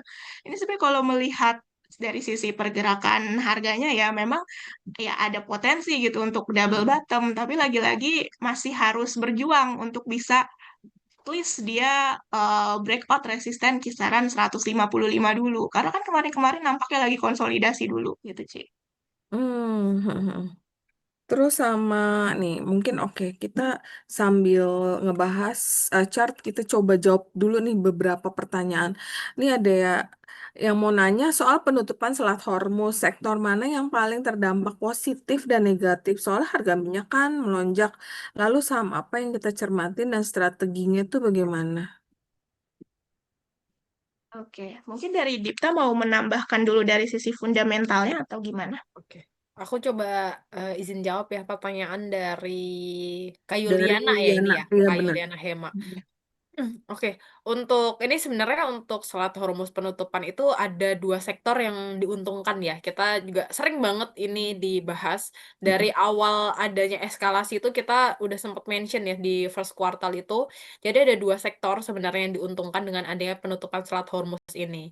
Yang pertama itu ada saham di energi tentunya karena dengan kenaikan dari harga minyak mentah kan itu berarti kenaikan average selling price ya, yang artinya Iya. juga secara margin emiten-emiten yang khususnya bergerak di bidang hulu ini akan diuntungkan.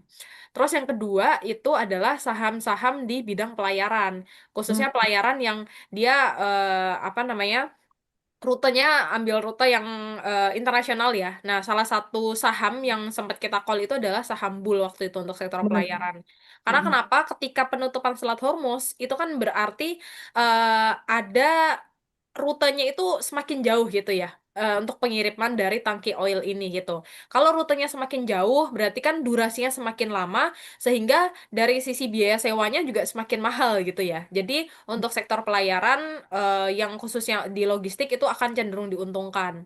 Selain itu juga itu ada kenaikan dari sisi tarif juga ya. Karena kalau misalkan lagi ada konflik, biasanya Selat Hormuz itu juga akan berpengaruh ke tarif sewanya. Jadi kayak ibaratnya kalau kita kayak ngerental mobil gitu ya. Nah, itu sama kayak ngerental kapal sama. Jadi biasanya itu ada kenaikan dari sisi demand sehingga tarifnya pun akan naik gitu. Jadi biasanya dua sektor itu yang cukup menarik sebenarnya diamatin. Nah, kalau energi ini kita sebenarnya kalau bicara energi itu cukup luas ya. Energi tapi specifically memang yang paling terdampak adalah tentunya di sektor oil ya. Tapi oilnya harap diingat teman-teman, oil itu biasanya kalau kita lihat di emiten di bursa itu ada dua jenis, yang di hulu dan juga di hilir. Kalau yang cenderung diuntungkan adalah emiten yang bergerak di sektor hulu ya. Yang model bisnisnya itu jualnya raw material. Karena kalau di hilir berarti kenaikan bahan baku ya. Jadi justru nggak terlalu bagus. Jadi saham-saham yang bergerak di sektor hulu energi dan oil itu biasanya cenderung diuntungkan. Terus selain energi, biasanya nih dampaknya itu secara signifikan juga nggak ke energi aja, crude oil aja ya yang bergerak di bidang oil, tapi biasanya turunan energinya juga akan terdampak positif. Yang terdampak positif itu biasanya di sektor batu bara, karena biasanya ada peralihan tuh. Kalau misalkan oilnya mahal, ada kenaikan, biasanya nanti akan ke turunannya atau substitusi yang dalam hal ini adalah di sektor batu bara. Jadi ketika Selat Hormuz ditutup, itu biasanya dua sektor itu ya, tapi energi ada turunannya lagi gitu. Terus untuk saham-saham yang perlu diamati ya tadi kalau Hmm. misalnya di sektor pelayaran sebenarnya Bull itu juga salah satu pemain yang besar ya untuk dia Iya. di sektor pelayaran. Terus kalau di sektor energi ya tadi di sektor hulu itu kalau saham-saham di sektor hulu itu biasanya ada saham Medco, ENRG, terus Elsa itu juga salah satu emiten yang bergerak di bidang hulu. Batu Mm-mm. bara juga sama yang biasanya dia fokusnya ke ekspor itu biasanya juga akan cenderung diuntungkan gitu. Untuk Oke. yang negatif, sebenarnya Mm-mm. negatif untuk emiten-emiten yang ini sebenarnya kalau negatif banyak ya. Dan biasanya dampaknya itu lebih ke domino efek gitu sih. Karena kalau misalkan kita bicara Selat Hormuz, berarti nanti dampaknya ke minyak mentah nanti ke inflasi, inflasi ke kebijakan. Jadi sebenarnya domino efeknya banyak. Mm-mm. Nah, untuk secara nggak langsung yang biasanya cenderung dirugikan itu adalah emiten-emiten yang biasanya export base ya, karena dia biasanya akan cenderung turun dari sisi ekspornya. Kemudian juga nilai tukar rupiah kita juga biasanya lebih volatil kalau misalkan dari sisi geopolitiknya meningkat. Jadi kalau nilai tukar rupiah meningkat biasanya juga dari sisi beban apa namanya bahan baku impornya kan akan cenderung naik juga ya gitu. Jadi kalau yang negatif Baik. secara nggak langsung aja sih, tapi mungkin kita fokus ke yang positifnya dulu aja sih, yang kurang lebih ada dua sektor, tapi energi ada turunannya gitu. Oke, Mbak Cindy, coba kalau misalnya saham Bull, nah kan Hmm. aku banyak banget nih denger mungkin ya info atau banyak market talk yang katanya, perhatiin deh Bull katanya minggu depan mau main. Apakah Mhm. teknikalnya tuh mendukung? Entah itu mereka Oke. info atau technical nih, aku nggak tahu. Cuman memang coba ya katanya minggu depan katanya Bull mau main. Nah, apakah benar nih teknikalnya udah terindikasi akan ada pergerakan nih sektor di saham Bull ini? Oke, untuk bull ya, Ci ya. Kalau untuk Iya. bull dari sisi teknikalnya memang dia di sini bisa dikatakan ya cukup berpotensi ya, cukup Mm-mm. berpotensi, masih cukup menarik juga. Memang untuk 3 hari ke belakang kemarin dia lagi konsolidasi. So far ya, so far kalau misalnya dia pergerakan harganya ini tidak breakdown ya, tidak breakdown area support EMA 200-nya, yaitu kisaran 356. Itu ada tanda-tanda potensi rebound. Tanda-tanda potensi rebound. Itu untuk Hmm. case yang pertama. Tapi case yang kedua ternyata area support EMA 200-nya 356 ini di breakdown ke bawah ya. Memang Mm-mm. khawatir dia koreksi terlebih dahulu. Tapi so Mm-mm. far kalau kita perhatikan di sini ya untuk bull memang Mm-mm. dari sisi daily-nya itu kondisinya adalah trennya masih cukup acak-acakan lah, masih cukup Mm-mm. acak-acakan trennya. Tapi kalau kita perhatikan dari sisi weekly-nya itu dia cukup menarik, Ci, sebenarnya. Nah, Mm-mm. bahkan dia baru rebound di sini, Ci. Kalau dari Mm-mm. sisi trend weekly-nya dan trend weekly-nya pun ternyata surprisingly dia masih masih trend bullish Oh gitu. iya. Dan di sini Mm. kalau dari sisi trend weekly ya, kalau dari sisi resisten EMA 20-nya level 384 nantinya berpotensi di breakout ke atas, ada potensi untuk kembali melanjutkan kenaikan. Apalagi dari sisi stokastiknya nih, Ci. Secara weekly ya, dia masih Iya. cukup menarik karena dia baru ada reversal lah, tanda-tanda reversal awal. Itu Mm-mm. untuk pool. Sama energi juga aku sempet cek tadi, ini juga, nah ini juga sama sih Ci sebenarnya ya, Mm. cukup menarik juga gitu, karena dia ternyata secara secara tren weekly-nya masih Mm-mm. dalam kondisi bullish gitu. Cuma memang PR-nya adalah untuk bisa breakout resisten kuatnya, resisten EMA 20-nya di kisaran 1380 ya. Sempat memang di pekan kemarin sempat di breakout, tapi nggak cukup kuat, dia balik arah lagi. Namun dari sisi stokastiknya juga masih tanda-tanda awal reversal. Nah, Mm-mm. kalau dari daily di sini juga nampak dia lagi konsolidasi terlebih dahulu saja gitu ya. Kita cari entry-entry-nya aja sih Ci sebenarnya ya entry-nya. Kalau bisa ya dia turun. Contoh HNRG kita perhatikan dulu Mm-mm. level support 1340 gitu. 1340 ini kuat atau enggak sih kira-kira Oke. menopang pergerakannya. Nah, kalau nggak kuat, ya udah kita cari lagi entry-nya nanti lebih bawah gitu sih, Ci. Oke, baik. Oke, terus tadi pertanyaan berikutnya adalah, nah ini berhubungan dengan Piala Dunia nih, yang katanya mau tanya apakah kaitan Piala Dunia dengan aliran dana outflow yang terjadi di market kemarin ini. Lalu kemarin ada news kalau Rusia dan Ukraina kembali memanas, bisa membuat supply demand berfluktuasi di emiten energi minyak. Nah, mungkin dia tanya hubungannya kaitan Piala Dunia sama aliran dana yang keluar.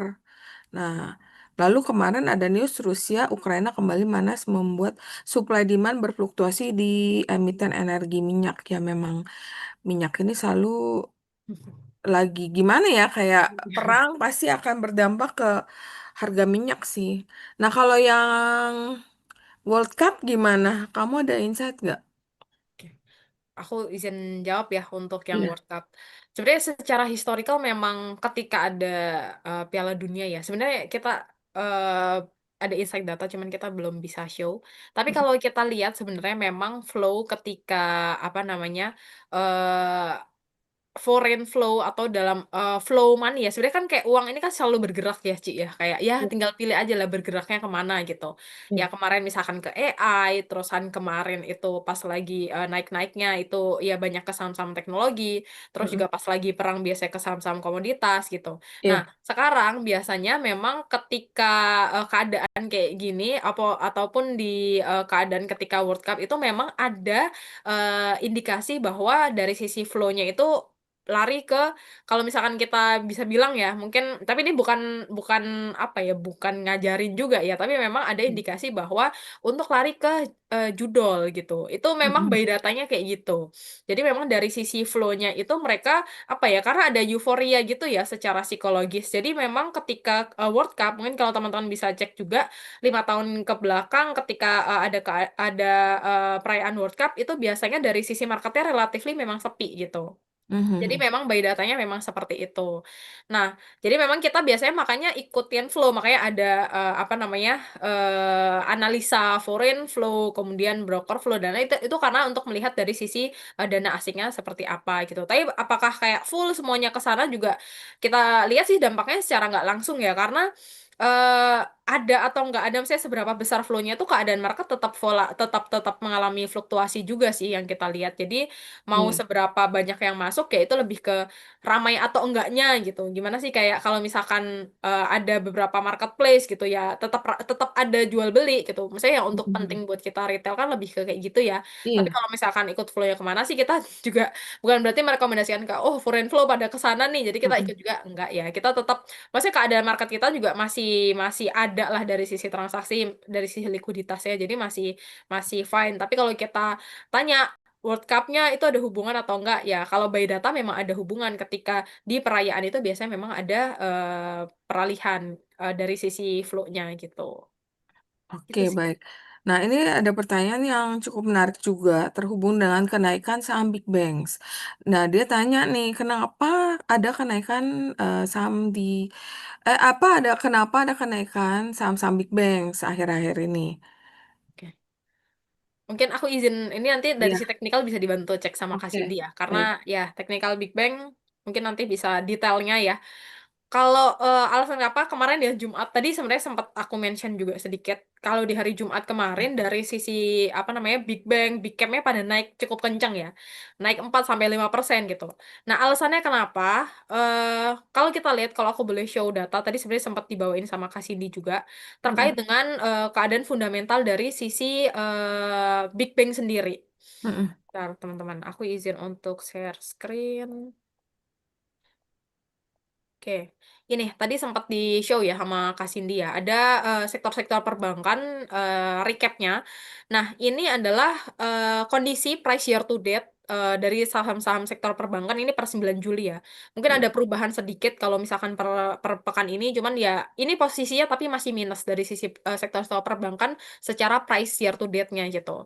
Sedangkan kalau kita lihat dari sisi valuasinya, sektor perbankan itu ya ini memang lagi di kondisi yang murah-murahnya gitu ya, Ci, kita bisa bilang. Ini kondisi Iya. kayak kapan lagi nih kayak perbankan-perbankan jadi apa ya kalau bilang nggak ada harganya gitu ya, benar-benar Mm-mm. dibanting gitu. Nah, sedangkan kalau kita lihat sebenarnya dari EPS first quartal itu sebenarnya juga not that bad gitu ya. Memang ada Iya. pelandaian, tapi kalau kita lihat ya sebenarnya masih cenderung moderat. Nah, kenapa naik akhir-akhir ini? Karena ini sebenarnya sudah mulai akan masuk ke earning season di first half Mm. 2026. Nah, kalau kita compare, kita mungkin nggak bicara soal analisa dulu, nggak bicara soal PBV dulu berapa kali, ataupun valuasi apa namanya absolutnya dinilai berapa, intrinsiknya berapa. Kita lihat aja dari sisi growth-nya ya. Analisa-analisa, kalau kita bilang analisa-analisa gembel lah gitu ya. Analisa gampang. Kita lihat compare tuh secara EPS, ini dari sisi BBCA ini masih moderat tuh, naik 3%, BBRI, BMRI, saham-saham yang Himbara masih naik 2 digit ya, masih di belasan persen.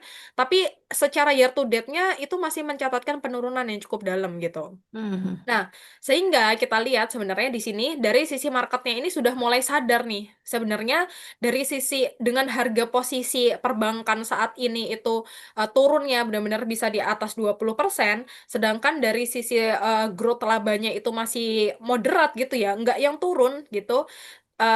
Dan dengan potensi kita belum bicara juga potensi dividen yield dari perbankan ini ya yang kalau kita lihat di posisi harga sekarang itu yieldnya bisa di atas 10% gitu. Nah, sehingga ini karena sudah mulai masuk ke earning seasons, ini sudah mulai ada adjustment. Kenapa baru sekarang resistance-nya? Karena kemarin kebetulan di hari Jumat itu di BBTN udah ngerilis ya, sudah merilis laporan keuangannya. Yang pertama itu kayak apa ya, kick off earning seasons nih, karena saham-saham memang biasanya perbankan itu akan melaporkan laporan keuangannya itu pertama kali. Kemudian tadi ikutin komoditas, biasanya ada urutannya gitu. Nah ini BBTN udah ngumumin dan kemarin performanya cukup bagus. Dia ada 40% tapi sebenarnya itu karena perhitungan accounting aja. Tapi kalau kita apa namanya abaikan itu dia masih moderat tumbuh sekitar 9%-an lah untuk BBTN. Nah, jadi kita lihat sebenarnya di sini dari sisi investor sudah mulai price in. Seperti tadi konsep biasanya dari sisi saham-saham atau IHSG itu akan bergerak terlebih dahulu sebelum informasinya tuh muncul.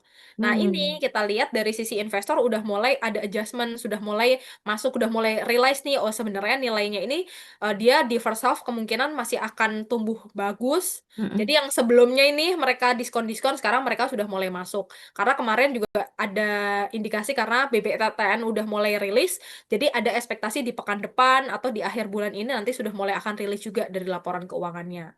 Gitu sih, Ci, yang kalau kita lihat ya, kayak kenapa baru muncul baru naiknya saat ini gitu.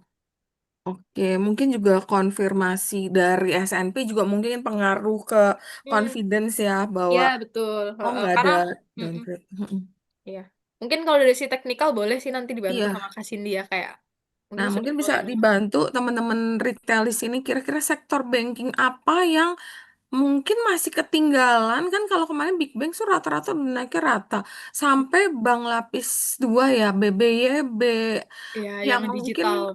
ya yang kecil-kecil Arto kan mungkin ada berita karena mau merger sama Bevin ya. Hmm. Bank kecil apakah itu juga mungkin story tentang KBMI yang harus tambah dana segala macam ya. Tapi mungkin yang kita lebih tertarik ke Big Bangs dulu kali ya karena kan penggerak indeks kalau nggak ada Big Bangs itu juga kurang solid gitu naiknya. Kalau ini kan lumayan ya, kalau Banksnya naik, saham Kongo naik, berarti marketnya naiknya lumayan. Ya kita berharap kan ya pelan-pelan naik lah, lebih stabil gitu naiknya. Big, wow, BCA nih daily ya, chartnya pada bagus-bagus semua ya. Iya, Ci. Jadi memang kalau perhatikan dari saham-saham perbankan ya, ya untuk big banks gitu, untuk big banks dulu aja, Mm-mm. memang dia kalau kita perhatikan untuk saat ini ya, walaupun mengalami kenaikan, tapi cenderung ya masih kondisinya adalah short term gitu. Mm-mm. Karena Hmm. misalnya nih contoh lah, contoh di sini BBCA yang pertama ya, memang cukup menarik pergerakan harganya di 2 hari sebelumnya ya. Nah, Ya. untuk di hari Senin kita boleh perhatikan BBCA, apakah dia mampu nggak bertahan di atas support 6.450. Kalau Hmm. ternyata masih mampu bertahan di atas level support tersebut, ada potensi untuk melanjutkan kenaikan karena memang volumenya juga cukup mendukung ya di hari Jumat kemarin. Tapi memang di sini yang perlu diperhatikan dia dari indikator pendukungnya, indikator stokastiknya sudah berada di area overbought-nya. Trennya juga masih tren bearish ya. Kalau tren bearish ini memang cenderung kalau tidak kuat, breakout resisten kuatnya, cenderung dia balik arah terlebih dahulu. Ini untuk BBCA. Nah, kemudian di Hmm. sini BBRI. BBRI, nah di sini kita perhatikan ya, pada pergerakan di hari Jumat, dia berhasil untuk breakout resisten EMA 50-nya. Nah, secara historikal kemarin-kemarin ini yang saya kotak-kotakin, karena BBRI ini juga salah satu saham yang sering banget ditanyain pas IG Live ya. Nah, Hmm. kemarin-kemarin itu ketika dia terpentok lah istilahnya ya, berjuang Mm-mm. untuk bisa breakout resisten EMA 20 atau garis warna merah ini, Mm-mm. cenderungnya itu nggak kuat dan dia balik arah lagi. Ditembus Hmm. balik arah lagi. Nah, sekarang kondisinya adalah Break. ternyata sudah mampu Break. untuk breakout resisten EMA 20 dan ternyata di hari Jumat kemarin dia breakout resisten kuat selanjutnya, garis warna kuning. Hmm. Resisten EMA 50-nya. Volumenya juga mendukung ya, volumenya juga mendukung volume beli. Nah, hari Senin boleh diperhatikan kira-kira BBRI ini mampu nggak untuk bertahan di atas support 2950. Kalau Oke. mampu bertahan di atas support 2950, akan ada potensi kembali menguji resisten selanjutnya itu di 3130.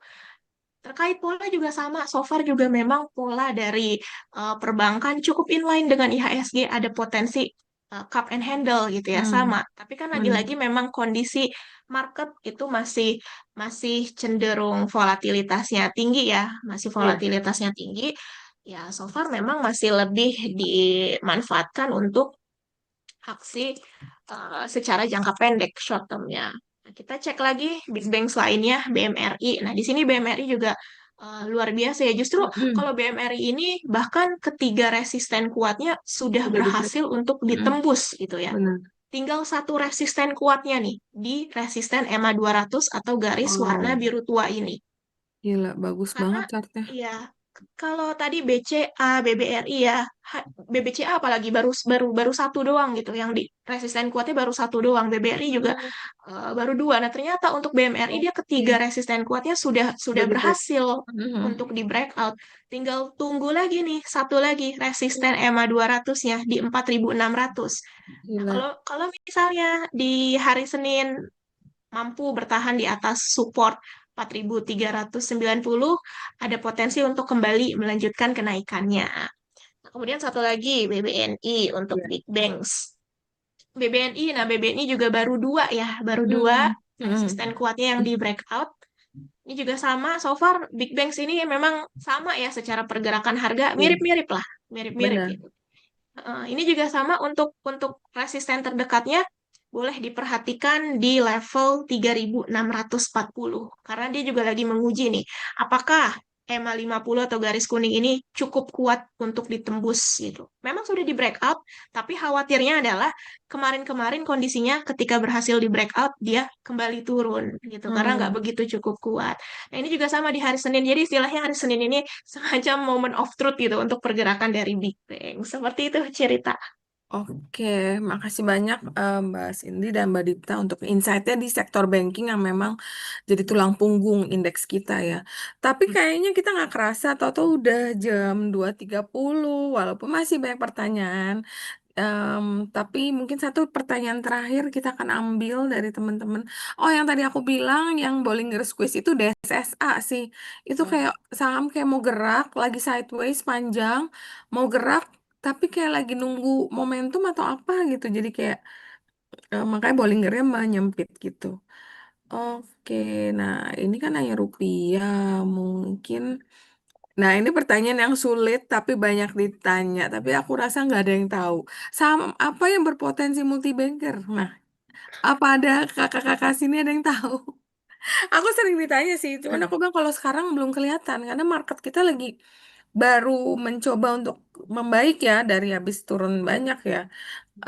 Apakah dari Kak Cindy atau Mbak Dipta ada insight untuk menjawab pertanyaan saham apa yang berpotensi multi bagger? Mungkin Oke. kalau live juga sering ditanya kali ya. Sering banget, ya benar.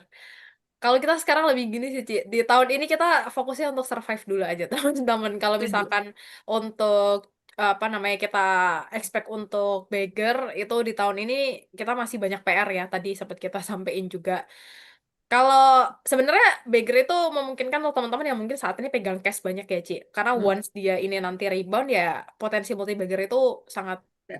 besar gitu. Mm, Cuman untuk konfirmasinya ya kita sebenarnya masih pantau-pantau lah ya. Kita belum ya sebenarnya kita udah kalau tadi ya ada cycle dari Kasindi, kita tuh lagi harapan tapi belum yang full optimis karena ya tadi data-datanya kita masih ada berapa nantikan gitu. Jadi kalau untuk multi bagger di tahun ini ya kita mungkin nanti bisa coba kasih ini mungkin dari sisi teknikal mm. gimana. Tapi kalau dari kita sih saat ini memang convince ke teman-teman lebih ke saat ini kita fokus ke recover dulu aja teman-teman. Survival lah kita Oke, survive at least kita benar. performanya bisa mengalahkan IHSG, indeks gitu itu ini udah cukup bagus lah gitu. Kalau Mm, misalkan kita expect untuk kayak cuan besar ya ekspektasi adalah kalau memang ini full misalnya tadi first half-nya second half-nya benar-benar bagus nih kondisi tadi ya dari oil kemudian kayak suku bunga dan lain-lainnya itu stabil, nah kita mungkin baru bisa nih kayak ke next step kayak multi bagger gitu gitu atau kasih nih mungkin ada nyimpen nih saham kira-kira. Tapi kalau kalau kemarin beli BCA di 48, terus BCA-nya recovery balik ke harga Januari, itu udah multi Nah itu bagger ada loh. potensi bener. Iya, banyak sih. Aku bilang sih Mm-mm. sebenarnya potensi untuk multi bagger banyak banget. Barang fundamental yang murah-murah juga, yang udah koreksi dalam. Salah, ya sektor banking aja kalau kita lihat itu kan masih diskonnya cukup dalam ya kalau secara Iya. fundamental maupun secara teknikal dia udah mulai recovery. Jadi sebenarnya udah banyak potensi itu di sektor banking itu ada nih kayak kayak Astra sekarang 5.100, awal tahun 7.000, ya setengah beger adalah setengah Iya. beger. Iya, kasih ini Iya, iya coba ada betul, insight Ci. ya sebelum kita tutup nih habis ini. Karena kalau momennya seperti ini ya, ya benar kata Cirita, sebenarnya banyak saham-saham yang diskon. Cuma mungkin kalau pengen yang langsung beggar seminggu langsung naik puluhan persen, ya memang itu cukup sulit ya ketika kondisi marketnya seperti ini. Ya memang ada sih saham-saham yang naiknya kencang banget, tapi kita biasanya istilahnya nyebutnya itu saham-saham lucu gitu, saham-saham yang Mm-mm. tiba-tiba ada di top movers gitu kan. Ya Mm-mm. untuk saat ini sih lagi-lagi masih dari sektor energi ya yang kita Biasa. perhatikan ya. Ya tadi yang Mm-mm. sering yang tadi sudah kita kita mention Mm-mm. gitu. Justru Mm-mm. sektor energi kemudian Masih. dipadukan dengan sisi foreign flow-nya ternyata foreign masih sering beli. Mm-mm. Teknikalnya juga udah ada tanda-tanda bagus, tanda-tanda bullish itu bisa dikoleksi lah. Cuma memang kita nggak bisa langsung yang ngarep, oh besok langsung ARA berhari-hari, 3 hari. Ya itu mungkin nggak yang kayak gitu ya, teman-teman gitu sih, Ci. Oke, baik. Mungkin saya tambahkan dikit ya, tapi ini bukan rekomendasi, cuman kayak gini. Waktu bumi kemarin lagi tinggi-tinggi itu kan 300. Nah, tiba-tiba marketnya turun sekarang tinggal 150. Nah, kalau kita lihat secara harga, dia kan low 130. Nah, mungkin kalau teman-teman suka spekulasi di saham high beta, ini kayak Bumi kan high beta ya, 150 ke 300 balik ke modal mereka tuh harusnya nggak susah loh. Iya, Tapi iya. ya pasti nggak cepet, perlu waktu, recovery segala macam ya. Tapi itu bukan rekomendasi ya, cuma kalau kita pikir logika, oh sekarang cuma 150, kemarin pada nyangkut 300. Masa sih nggak balik ke sana kalau misalnya marketnya membaik gitu. Oke, makasih banyak nih Kak untuk semua insight-nya. Mungkin ada closing statement dari Kak Dipta dan Cindy. Closing statementnya mungkin jangan lupa follow WhatsApp channel Siminvest. Dan juga kalau teman-teman mungkin ini banyak pertanyaan yang belum terjawab Belum. ya. Kalau pengen keep in touch mungkin sama tim research retail dari Siminvest, ya tadi kita udah ada sarananya ya. Teman-teman bisa follow. Nanti tiap pagi dan sore kita bisa interaksi nih. Kalau memang kurang ya Ci, emang mereka kan Iya. seneng ya buat ngobrol. Iya. Kita juga sebenarnya seneng. Boleh Iya. langsung aja follow dan juga biar teman-teman ada engage, ada exposure ke market meskipun ya masih wait and see gitu. Harapannya nanti bisa follow WhatsApp channel dari Siminvest supaya nanti teman-teman ya tetap dapat exposure berita dari market. Gitu aja sih, Oke. teman-teman. Mbak Kasim ini ada tambahan? Ya, intinya sih kita ya tetap semangat aja ya, walaupun memang di kala Benar. market seperti ini kelihatan banget sih naik Iya. turun gitu ya Iya. untuk kondisi psikologi para pelaku pasar. Tapi nggak apa-apa karena kita melihat juga IHSG akhir-akhir ini udah ada mulai tanda-tanda bullish walaupun pelan-pelan. Ya, kita tetap semangat saja, selektif dalam pemilihan sahamnya. Nanti juga pelan-pelan ya, pelan-pelan kalau dari sisi MSCI-nya ada kejelasan ya, ada Mm. kejelasan ya IHSG kita juga bisa mengikuti gitu. Pokoknya tetap semangat aja teman-teman semuanya. Oke, makasih untuk Mbak Ripta dan Mbak Cindy dan juga makasih untuk Sinarma Sekuritas. Tetap semangat buat teman-teman. Nanti kapan kita ngobrol lagi ya. Nanti kita Amin. invite lagi untuk kasih teman-teman insight biar mereka tetap semangat tradingnya, semangat berinvestasi tetap di pasar modal Indonesia yang memang udah terdiskon banyak nih dan kita harapkan mudah-mudahan pas kita ketemu harganya udah lebih tinggi, market dari recovery, setting semuanya udah di break ya Kak Cindy ya. Ya ada yang beggar juga. Iya, Ya, amin. Oh ya, Ci, sorry Ci, Oke. mau nge-cut. Oh iya, Ini kita ada so- mau ada IG Live juga besok. Nih aku share screen oh untuk iya, jadwalnya ya. Ya. oh iya mungkin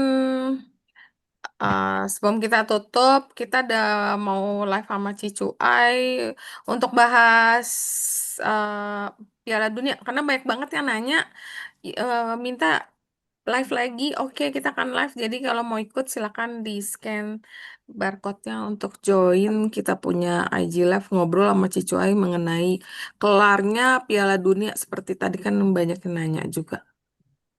Oke. Oke, gitu dulu. Oke, Fem. Oke, makasih ya Mbak Dipta, Mbak Cindy. Jangan bosan-bosan kasih eh, ilmu, kasih insight ke teman-teman retail dan sampai ketemu minggu depan. Oke, thank you. Makasih Sinar. Thank terima you kasih semuanya. Thank you, teman-teman semuanya. Makasih, Ci. Ci. Makasih, bye.